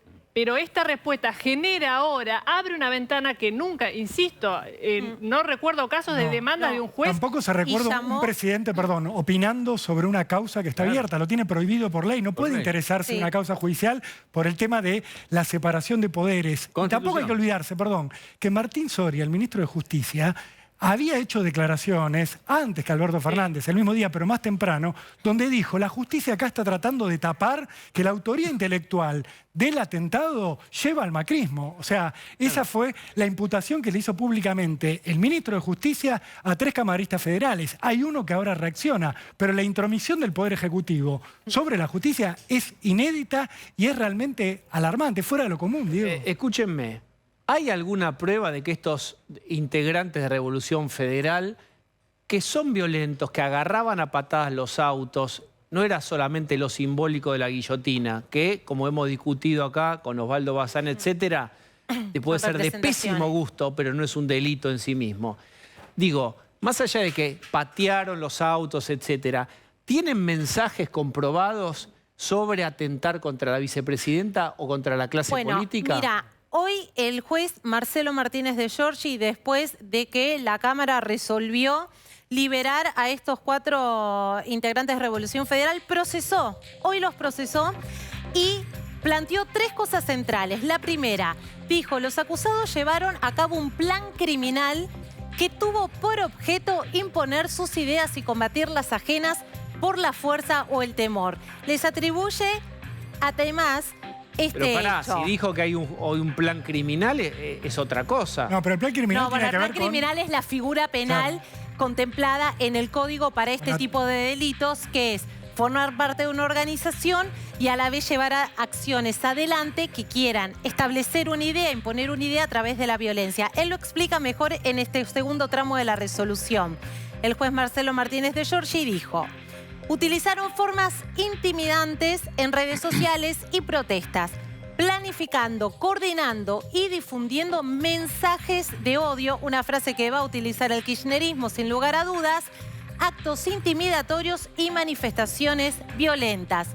Y finalmente, lo que consideró el juez es que la finalidad de todas las acciones de Revolución Federal fueron incitar a la renuncia de los personajes públicos escrachados del actual gobierno. En base a estos 3 elementos centrales, es que hoy terminan procesados Jonathan Morel con un embargo de 9 millones de pesos. ¿Te puedo decir una cosa? Te voy a confesar.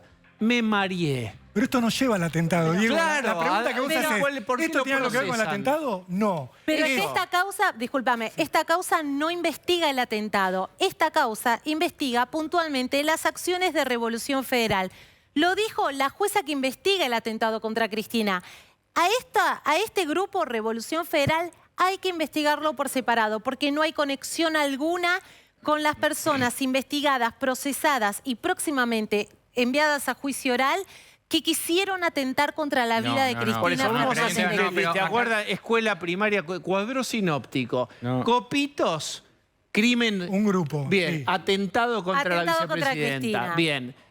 Revolución Federal, acciones violentas. Marchas en Plaza de Mayo y guillotina. Lo que pasa es que ustedes no entienden que el kirchnerismo tomó una decisión, que es ligar a Revolución Federal, que ya dijimos son unos violentos, que muestran una guillotina, que le pegan a los autos y asustan a la gente, con los copitos que quisieron hacer un magnicidio y matar a la vicepresidenta. El kirchnerismo decidió que esto tiene una conexión y, como decía Osvaldo, que está el macrismo financiándolo. Entonces, ¿qué pasa? Cuando la Cámara falla en contra de ello y dice lo que decíamos acá, no se puede privar de la libertad así como así a una persona sin pruebas ni nada de eso. ¿Qué hace el lofer al revés del juez Martínez de Giorgi? Los agarra y los procesa hoy. Todo cantadito a medida del kirchnerismo. Pero además no fue la Cámara, fue la jueza que investiga el atentado contra Cristina Kirchner, la primera en decir, esto tiene que investigarse por otro lado y tiene que tener su propio juez, porque los delitos son otros, porque los hechos son otros y por ahora no están conectados con el atentado a la vicepresidenta. Un solo punto quiero hacer. La Cámara ratificó esto que marca Lucía,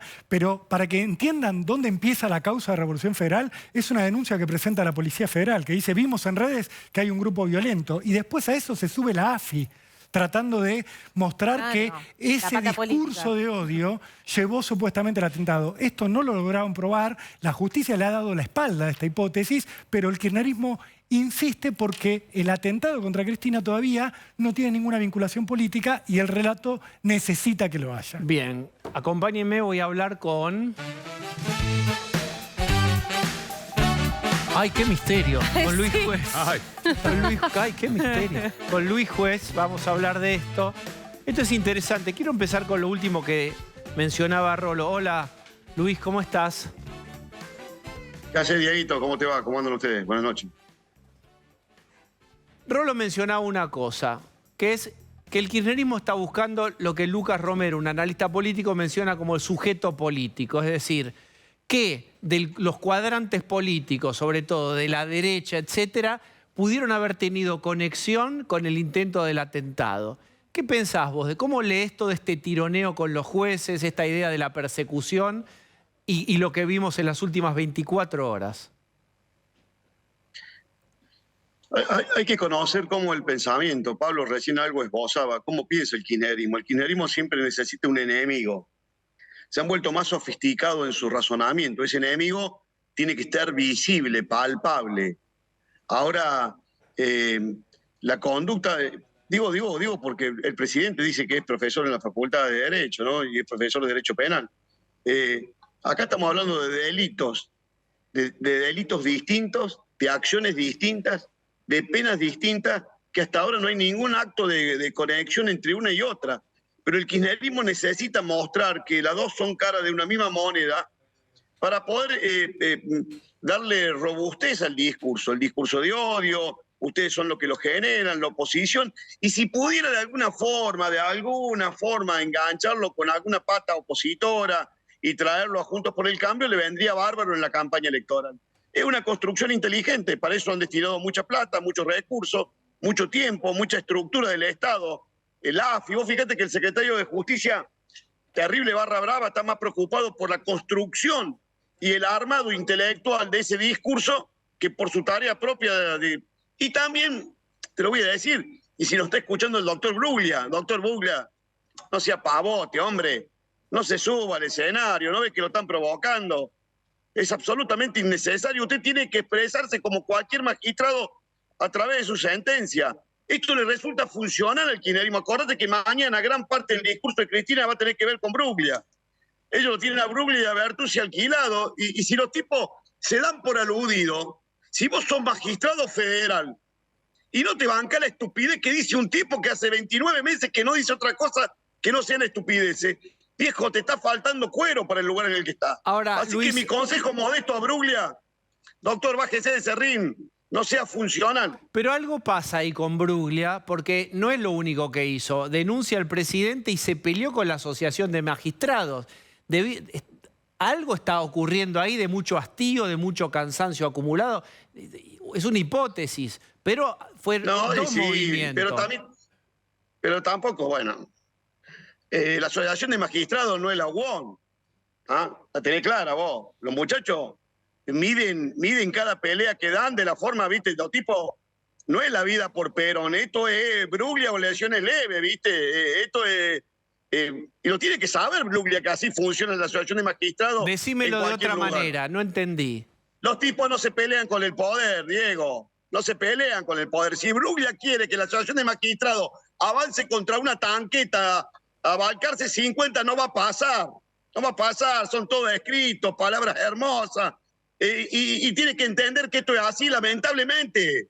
Bruglia tiene que dejar de mirarse el pupo. La Argentina está destrozada. No es un problema de Bruglia y un presidente lengua larga que no sabe contenerse y que tiene una incontinencia verbal que dice cualquier estupidez. Cuando Bruglia deje de ser magistrado, que lo demande civilmente, que lo embargue como corresponde. Cuando Alberto ya no esté más en la escena política, que haga lo que quiera. Pero hoy le resulta terriblemente funcional al kirchnerismo. El kirchnerismo necesita estas cosas, Diego. Bueno, ustedes pero lo están espera, haciendo, ahí lo estaba escuchando Rolo. Pero es muy inteligente, va por ahí. Necesita eso el kirchnerismo, sí. Que puede ser funcional el kirchnerismo y que mañana Cristina en su acto con la UOM lo puede mencionar y totalmente de acuerdo con vos. Ahora déjame pensar esto otro. A lo mejor Bruglia dice, alguien en algún momento tiene que frenar los embates del Ejecutivo sobre el Poder Judicial. Yo en este momento me harté y quiero frenar los embates de un presidente contra todos nosotros. ¿Qué tendría eso de malo? No, primero tenés que saber qué capacidad de tener para lograr ese objetivo. Nunca te tenés que subir a una pelea que sabés de movida que no la va a ganar. No la gana Bruglia. Es la sociedad civil la que le va a poner límite al kirchnerismo. Es la política, si deja de boludear, la que le va a poner límite al kirchnerismo. Somos los opositores, ordenados, organizados, con un programa, con un plan y con el voto del pueblo lo que le vamos a poner límite. No es Bruglia. ¿Por qué no gana Bruglia? ¿Por qué decís no va a ganar? Porque no existe esa pelea, es totalmente desproporcional y es funcional para el tipo que te está provocando. El kirchnerismo necesita eso. Bien. ¿O por qué te crees que lo pusieron? ¿Por qué te crees que tenemos el nuevo ministro de Justicia? ¿Cómo fue que pactó, arregló un provocador? Cada vez que habla es para provocar a la justicia. Si la justicia reacciona, los jueces tienen que expresarse por el expediente, por la prueba, tienen que ser contundentes. Al kirchnerismo no le duele lo que Bruglia, no le duele la carta documento de Bruglia. A Alberto le va a doler puntualmente si el tipo hace su tarea como corresponde y falla conforme a derecho. Eso es lo que perjudica a los bandidos, no las declaraciones, porque si no entra en un terreno, Bruglia no tiene espalda para entrar, porque ninguno de estos magistrados se van a bancar. Estos tipos son 4x4, están acostumbrados a andar en el barro, en la pelea, en el quilombo, en el puterío. Un magistrado tiene que estar en otro nivel, en otra altura, en otra discusión. Tiene que mirar la prueba, mirar lo que tiene que juzgar, lo que digan los de afuera son de palo. No puede entrar, no se puede mostrar tan influenciable. Eso lo perjudica a él y perjudica a la Administración de Justicia. A propósito de Cristina, ¿cómo imaginás el regreso al escenario de Cristina después de 2 meses y algo del atentado? ¿Cómo decís, Diego? Bien, voy de vuelta. Mañana reaparece Cristina en un acto con la UOM en Pilar. Después va a volver a aparecer el Día de la Militancia el 17 de noviembre. Pero hay que tener en cuenta que su reaparición la hace, ¿y qué quiere decir esto? Con la UOM.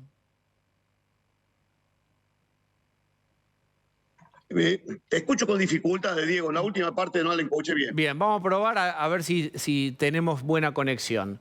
¿Vos ahí me estás escuchando correctamente? Ahí sí te escucho bien. Bien, reaparece Cristina. ¿Qué te parece que haya elegido hacerlo junto a la UOM, en un acto de la UOM? ¿Y qué te imaginás que podría decir? ¿Por dónde podría ir? Cristina es una mujer muy afecta a los simbolismos. El tema de la UOM es un gremio fuertemente identificado con el peronismo. Cristina está queriendo quedarse con el peronismo.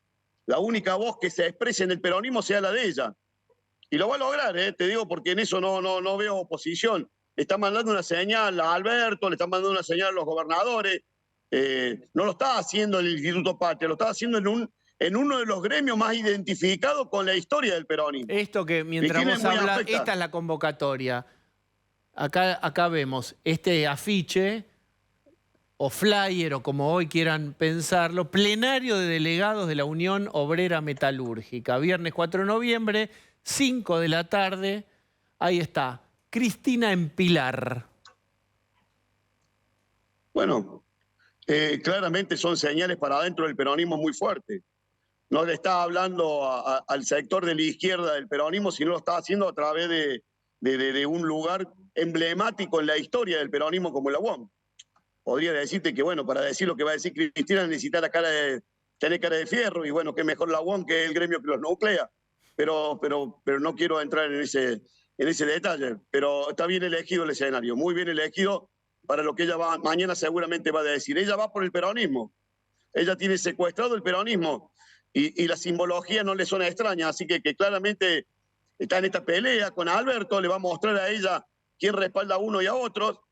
Y va a empezar con este discurso, y lo de Bruglia, vuelvo a repetir, te va a ser gran parte, ella va a decir que desde el Poder Judicial, con gran parte de la oposición, se convalida un discurso de odio que se ha instalado. Ellos son el amor, nosotros somos el odio. Ellos son la paz, nosotros somos la guerra.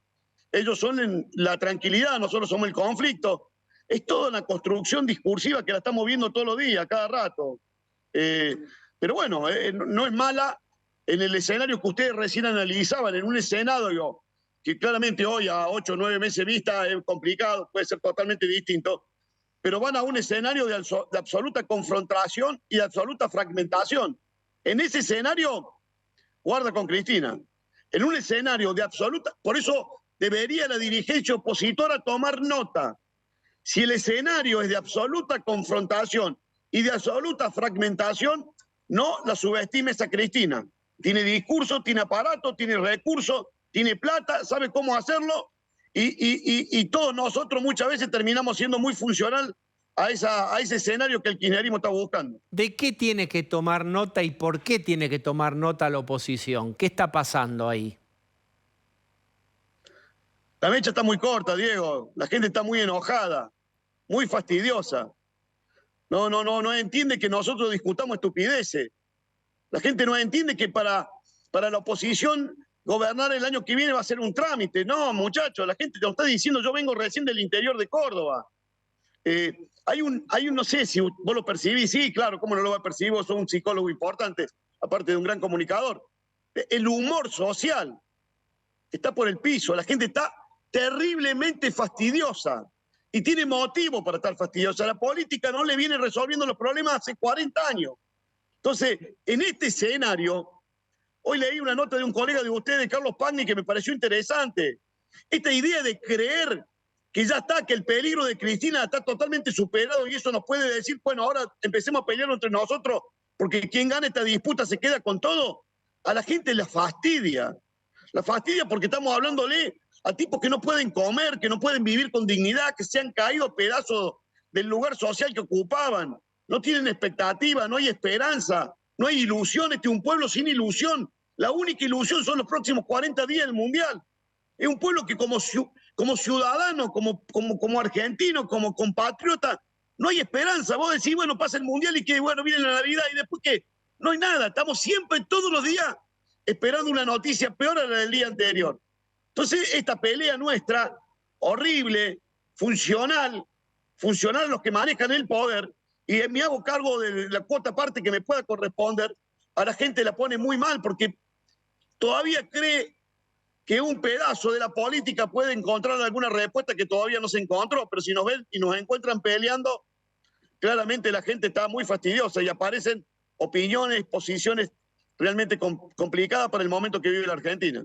De muchas formas diferentes y de muchas voces diferentes se le viene advirtiendo a la oposición que esto puede asustar al electorado de Juntos por el Cambio, que los puede enojar sobre todo, y no frenan. ¿De qué modo pensás vos que se podría ordenar estos cruces tan fuertes que hay últimamente?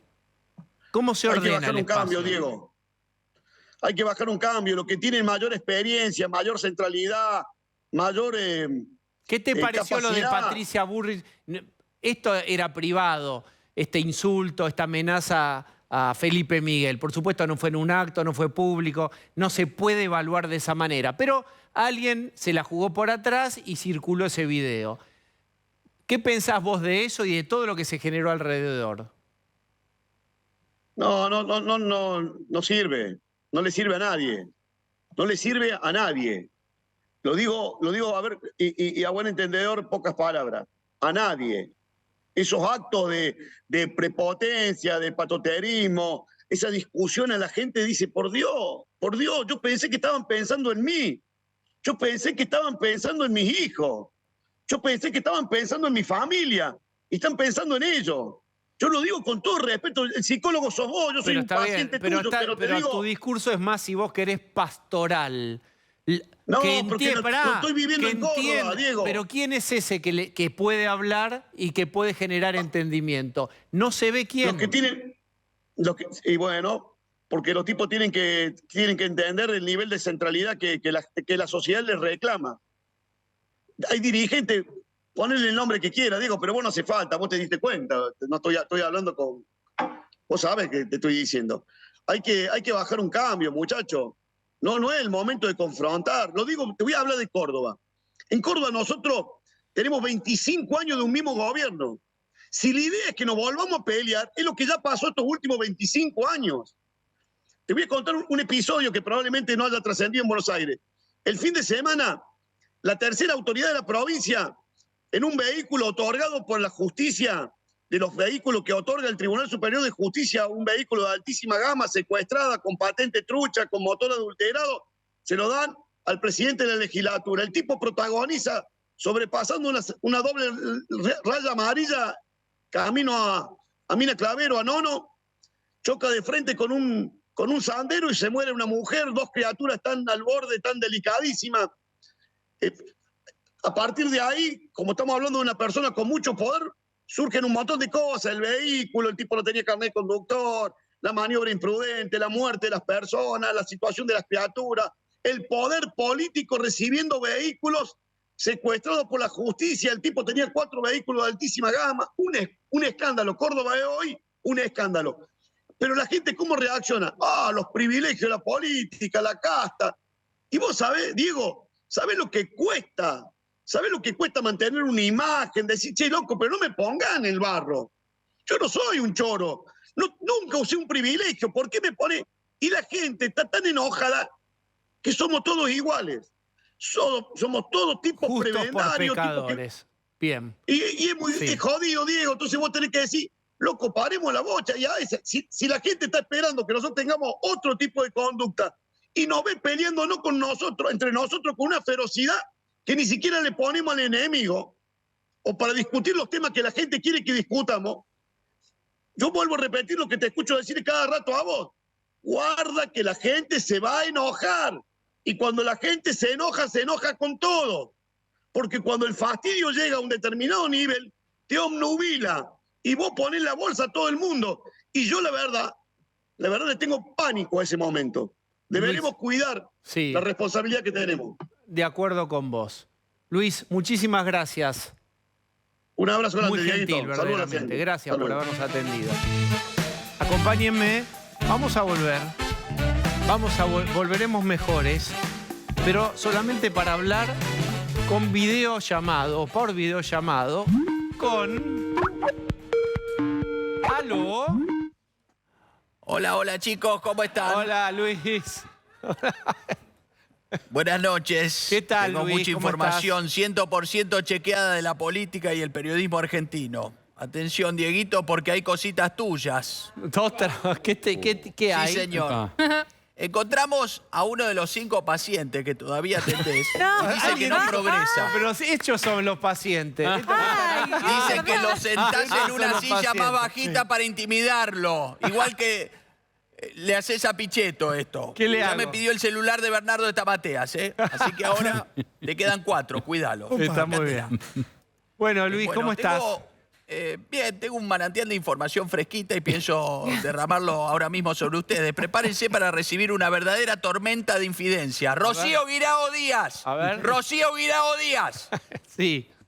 Tengo toda la data y esto es gracias a Guillermo Francella, porque su serie enfureció tanto a los encargados de edificio que ahora la familia Porteril se puso de acuerdo. La para familia crear Porteril. caos en la sociedad. Sí. Somos la familia que Porteril. ¿Qué tal? Muchos de esos porteros son mis fuentes. Sí, claro. Que me Si dicen, hay fuentes en este mundo... me dicen, Pablito de León subió al 4º piso, por ejemplo. Cosas así. Y sí. Sí, ¿y qué hay ahí? ¿Qué hay en el Está cuarto piso? transpirando, ¿eh? En el cuarto piso, Sí. en el cuarto piso de Clarín, dice usted. Claro. Dije por decir. Pero usted sabe que... Wikileaks un poroto, ¿eh? No, sí, seguro. Ustedes no se dan cuenta, pero han despertado un gigante dormido, muchachos. Ya me escribió, por ejemplo, el portero de Patricia Bullrich. Dice que tiene un vecino que fuma cosas raras, pone la música fuerte y ella lo llama y lo amenaza con cagarlo a trompadas. No. También me escribió el portero de la Reta. Dice que por las noches sale con una masa y rompe la vereda para poder arreglarla al día siguiente. Y lo estaría ayudando ahora a su nueva novia. Muchos chismes. El de Milei dice que el otro día la hermana lo encontró chateando con otra y le tiró la ropa por la ventana. Y el portero de Cristina ahí en Juncali, Uruguay, me mandó unos cuadernos directamente. Saben todo. No jodan con los porteros porque se les viene la noche. Por ejemplo, me avisan que cada vez que Pablo de León va al cuarto piso, que tanto lo inquietó ahí en el canal, pide, ¿vos podés creer? Pone las patas arriba de la mesa del gerente y pide un ristretto. ¡Apa! Fuerte, ¿eh? Fuerte. Tené cuidado. Es la Dieguito, porque envidia de la cafetera porque De León ajena. va por todo. Porque cuando De uno León va llega por gerente tiene estacionamiento en buen lugar, en el parking, y cafetera propia. Pero eso es ya en el vértice de la pirámide. Y eso sueña Pablo de León, claramente. Sí, claramente. sí. Perdón por destapar la interna que tiene en el programa, pero realmente hay que decirlo públicamente, no se quieren una mierda. No se quieren una mierda. No es Tenemos verdad otros eso. gremios que preparan comunicados, atención. A ver. Parece que cayó muy mal Taxi Driver en el sindicato de peones de taxi. Claro. Ya se está redactando un comunicado contra Robert De Niro y Martín Scorsese. También la Asociación de Médicos Psiquiatras convocó un paro total para mañana viernes en repudio al silencio de los inocentes. Claro. Dicen que ellos no son ningunos caníbales. Y la Sociedad Argentina de Jardinería pidió que se levante de todas las plataformas de streaming el joven Manos de Tijera, ya que estigmatiza la profesión. Y eso pasó en Argentina hace instantes, horas. Un sindicato tan importante salió a levantarle el precio, que ya tiene un muy buen precio, porque es excelente, al encargado. Ahora, ¿sabés uno cómo habla está con los Franchella, encargados. no? Yo hablé con la encargada. Franchella del se está edificio. mojando los dedos y Se contando murió los de billetes risa. ahora. Dice que se murieron de risa, que está buenísimo.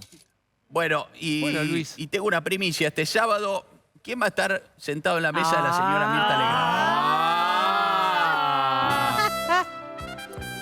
Legrand? Al lado de Susana Roca Salvo, Nicole Neumann y Ludovica Esquirro. Sí. Va a estar sentado Diego Seyman. Sí, ahí en la mesa de Muy Así que Y va a Gracias, hablar Luis. de todos nosotros. Gracias, Luis. este sábado va a contar chismes de todos ustedes en la mesa. Sí, de señor, Mirta. claro, que para eso voy. Claro. ¡Sobó! Rocío Guirao Díaz. Rocío Guirao Díaz. Está con Rocío. Yo estoy tranquilo, estoy bien. Gracias, Luis. Bueno, chau, Dieguito. Recordá que te quiero mucho y que muchos videos que tengo tuyos ¿Cómo amenaza con los los videos, eliminé. Diego? Mandé a papelera de reciclaje y ahí puse eliminar. Ahí Así está, que, gracias. nada, porque gracias. tengo códigos. Sobre todo. Bien. 3 de noviembre es el Día Internacional contra la Violencia y el Acoso Escolar. Está con nosotros Mara Fernández, que es psicóloga especialista en estos temas. ¿Cómo estás? ¿Cómo están? Gracias por la invitación. ¿Qué es lo que más te preocupa como especialista? Se habla mucho, pero ¿qué es lo que más allá de que se hable no está resuelto y es habitual? El aumento de los índices de personas que sufren bullying, ¿no? En los últimos años de la pandemia escaló a 7 de cada 10 niños, niñas de entre 7 y 14 años, siendo los 14 años la edad como del pico máximo de acoso. Espera, porque es un dato realmente preocupante. 7 de cada 10 de entre 7 y 14 años. Sufre bullying. Sí. ¿Podemos definir bullying? Porque debe haber grados diferentes, de severidades diferentes y de daños diferentes. A ver. ¿Qué es bullying? Bullying viene del inglés, del bull, ¿no? Del que era como el matoncito, como yo siempre lo identifico como Nelson, el de los Simpsons, ¿no? Que venía como de una forma violenta a amedrentar a su víctima, en este caso los nenes que eran como más vulnerables, ¿no? 7 a 14, ¿eh? De 7 a 14. La palabra bullying en realidad significa acoso, hostigamiento o violencia, ya sea física, psicológica o simbólica, de una persona o un grupo hacia otra, ocasionándole un daño, no solo a nivel físico, sino también mental. Todos conocemos la escena del buleador, el buleado y un elemento que es fundamental para que esto se produzca. Una tribuna de chicos que se unen sádicamente al buleador para gozar con el sufrimiento del buleado. Pero hay otras, supongo, formas más sutiles que están incluidas en esa estadística. ¿Cuáles son formas menos conocidas que también son bullying? Y quizás el que te manda un mensajito de texto, porque hoy tenemos también el ciberacoso, ¿no? Que antes todos hemos conocido alguna vez aquel que burlaba o tenía de chivo expiatorio a un compañerito en el aula y que le decía 4 ojos o dientes de lata. Siempre el rasgo físico como que predominaba para hacer una burla.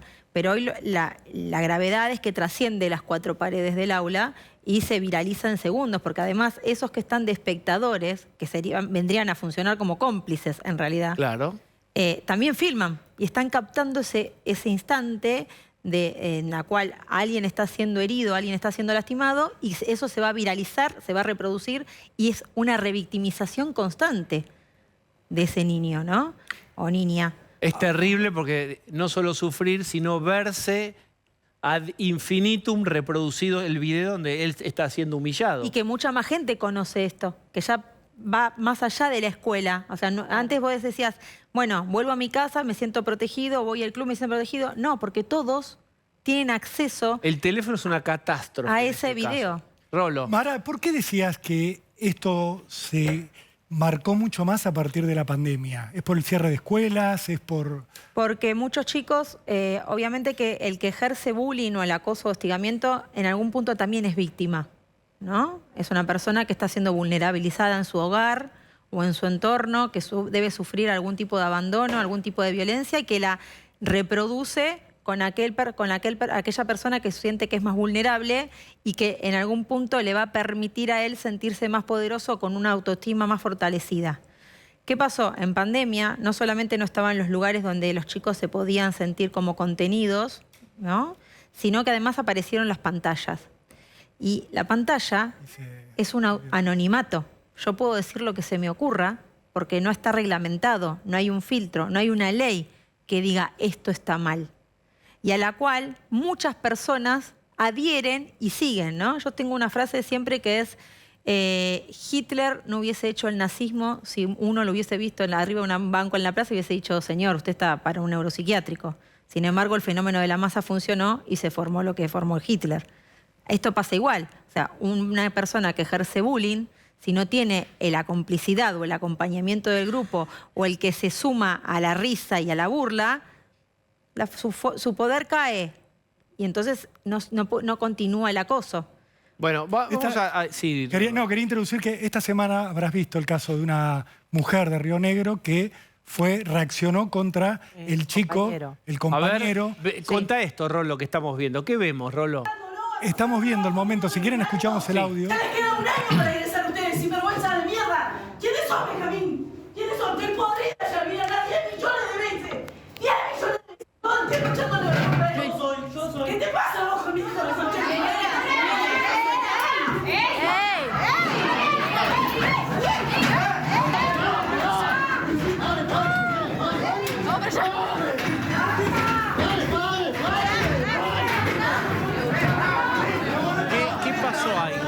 Lo que pasó ahí es la madre de un chico que venía sufriendo, según dijo ella, acoso, bullying, de lo que estamos hablando, entró a la escuela y fue directamente a atacar al compañerito de su hijo. Dijo que había ido 10 millones de veces a la escuela a pedir explicaciones a las autoridades, que nadie la había atendido y ella tomó esta decisión. Por supuesto que ahora le ha generado una denuncia en su contra por un mayor contra un menor. Claro, agredir a un menor. Y lo que ella planteaba, digo, más allá del hecho de violencia, que parece para hablar ahora, Mara, ella decía que no la escuchaban en la escuela, que ella lo planteaba todo el tiempo, el tema del acoso, que lo acosaban en el baño, a su hijo, y que terminó, en palabras de esta mujer, de Roxana, saliéndosele la cadena. ¿Esto es habitual? ¿Es algo que ocurre Es habitual porque en las escuelas que no le den respuesta? Hay una ausencia del sistema, ¿no? Esta mamá está representando el hartazgo de ir a denunciar una y otra vez lo que le estaba sucediendo a su hijo y no conseguir una respuesta. No es la forma, ¿no? Y además porque su hijo está siendo otra vez filmado y esto también lo revictimiza constantemente. Vino la mamá a salvarlo. Todos van a volver a reírse de él. No, mira, tuvo que venir tu mamita. ¿No? Porque lamentablemente esto va a ser así y además salió en todos los medios, con lo cual otra vez se reproduce constantemente. Bien. El sistema educativo está con ausencia de herramientas, ¿no? y de métodos para poder frenar esto. Porque esto se tiene que trabajar con ambas familias, tanto como... Pero los colegios suelen decir que tienen previsto esto, que tienen protocolos. ¿Qué pensás? Sí, pero lo que no saben es que a veces un protocolo no se puede ajustar a todas las familias, ¿no? O sea, es como si yo quisiera aplicar mi tratamiento psicológico a mis pacientes, a todos por igual. Y cada paciente, cada persona es única, es individual, y cada uno vive en un contexto y en un entorno.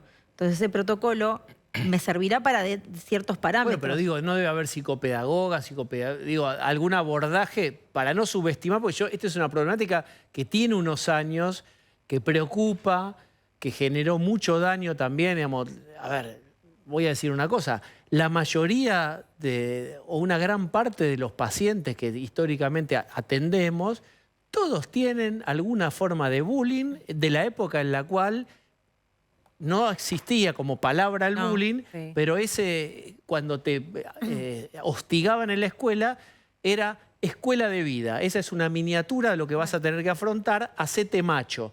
Eso era hasta hace unos años. Y lamentablemente se sigue reproduciendo y replicando. Andá y defendete. Con lo cual la víctima se siente culpable de lo que le está pasando y se siente avergonzado. Entonces empieza a callarse y a no denunciar nada y a tolerar lo que sea. Y eso pasa, te digo como experiencia personal, dependerá de los colegios. Tengo 2 chicas de 7 y 9 años y yo miro, incluso a la más chiquita, que hay libros, cuentos y demás que hablan mucho sobre las emociones y hablan del acoso y hablan del bullying, como que es algo que está súper presente aún en los más chiquitos. ¿Esto vos ves que es una excepción de un colegio quizá privado o es un material con el que, al menos en la currícula, está también en colegios públicos? Después se verá qué pasa, si lo tratan cómo y demás, pero debería estar. Debería estar y además es una realidad que quizás las escuelas privadas cuentan con un equipo de gabinete psicopedagógico y quizás las escuelas del Estado tienen un EOE, el equipo de orientación escolar, para varias escuelas a la vez. Entonces no pueden afrontar la problemática en particular, tienen varios casos. Y que hay una realidad que la sociedad está sumamente irritable, está muy poco tolerante, reaccionamos con violencia ante la frustración, no hay reflexión, no hay mediatización del pensamiento antes del acto. Entonces los adultos estamos actuando así, ¿no? Alguien frena un auto, te frena mal, se baja con un palo, le va a pegar el colectivero. O sea, está todo más, muy candente. Vamos a lo concreto. Para alguien que nos está viendo y tiene hijos o hijas o nietos que están sufriendo alguna forma de bullying, ¿qué hacen? Primero ir a denunciar a la escuela. Jamás ir a enfrentarse con la familia del acosador. Porque eso empieza a ser lo que se llama como una riña callejera, ¿no? Porque muchas veces la familia del acosador le cuesta asumir que el hijo es violento o está haciendo algo que no se debe. Pero espérate, déjame meterme ahí. Puede pasar que los padres se conozcan o de la puerta del colegio, qué sé yo, y piensen naturalmente y de buena fe que antes de elevar esto al colegio pueden charlar, insisto, de buena fe con el papá o la mamá del nene acosador para que ellos le digan algo. ¿Eso está mal? Es que va a generar una situación incómoda. No deja de ser tu hijo de la persona a la que te vienen a hablar.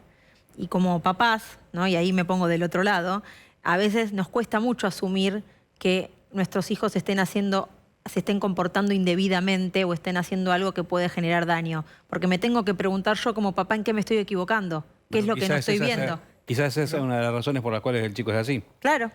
Mara, pero te detengo en un punto. Vos decías recién con respecto al video que veíamos de Río Negro que hay una revictimización para el propio chico que es acosado, que sufre bullying, cuando el padre se presenta en la escuela y los otros chicos se enteran.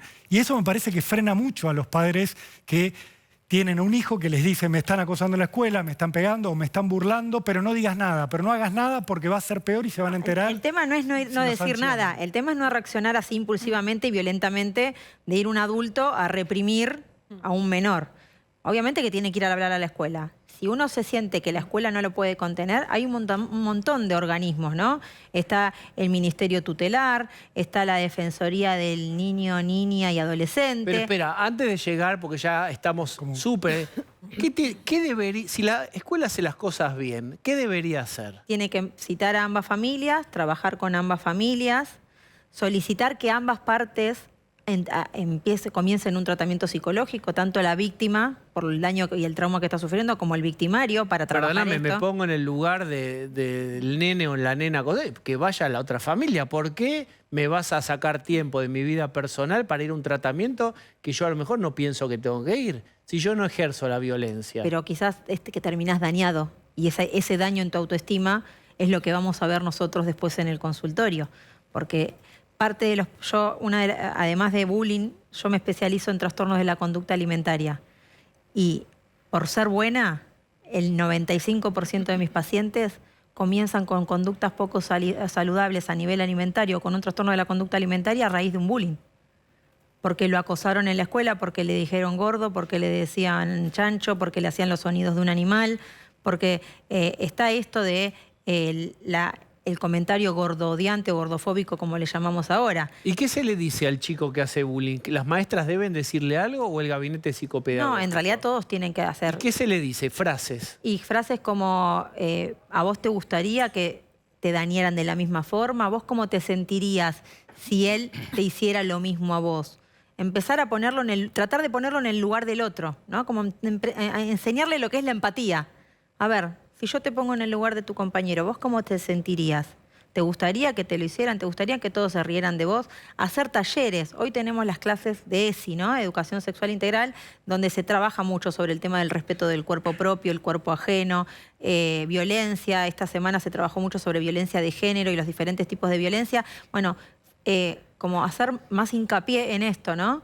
En trabajar sobre el bullying, sobre que mi autoestima yo no voy a ser más poderoso o más fuerte por herir a un compañero. Porque en realidad lo que está denunciando de alguna forma es que no quieren que vean sus propias fallas, se quiere sentir como con más fuerza, haciendo que se rían del otro.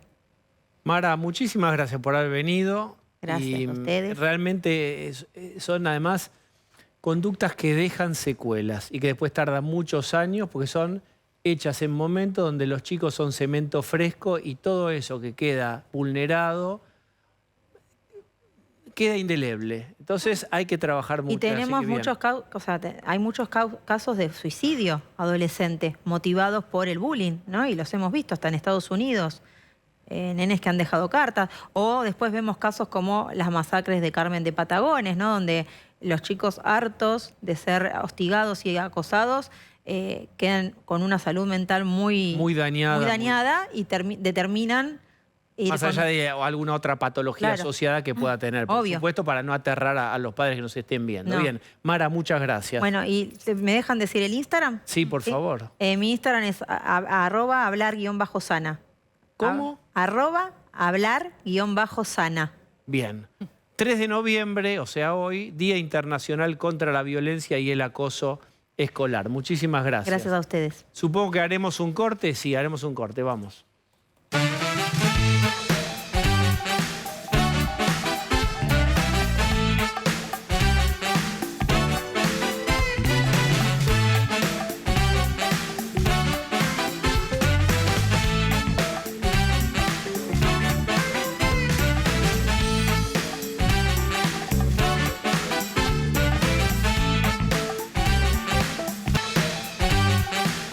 Mañana reaparece, lo contábamos, Cristina, después de 2 meses y algunos días de este intento de atentado.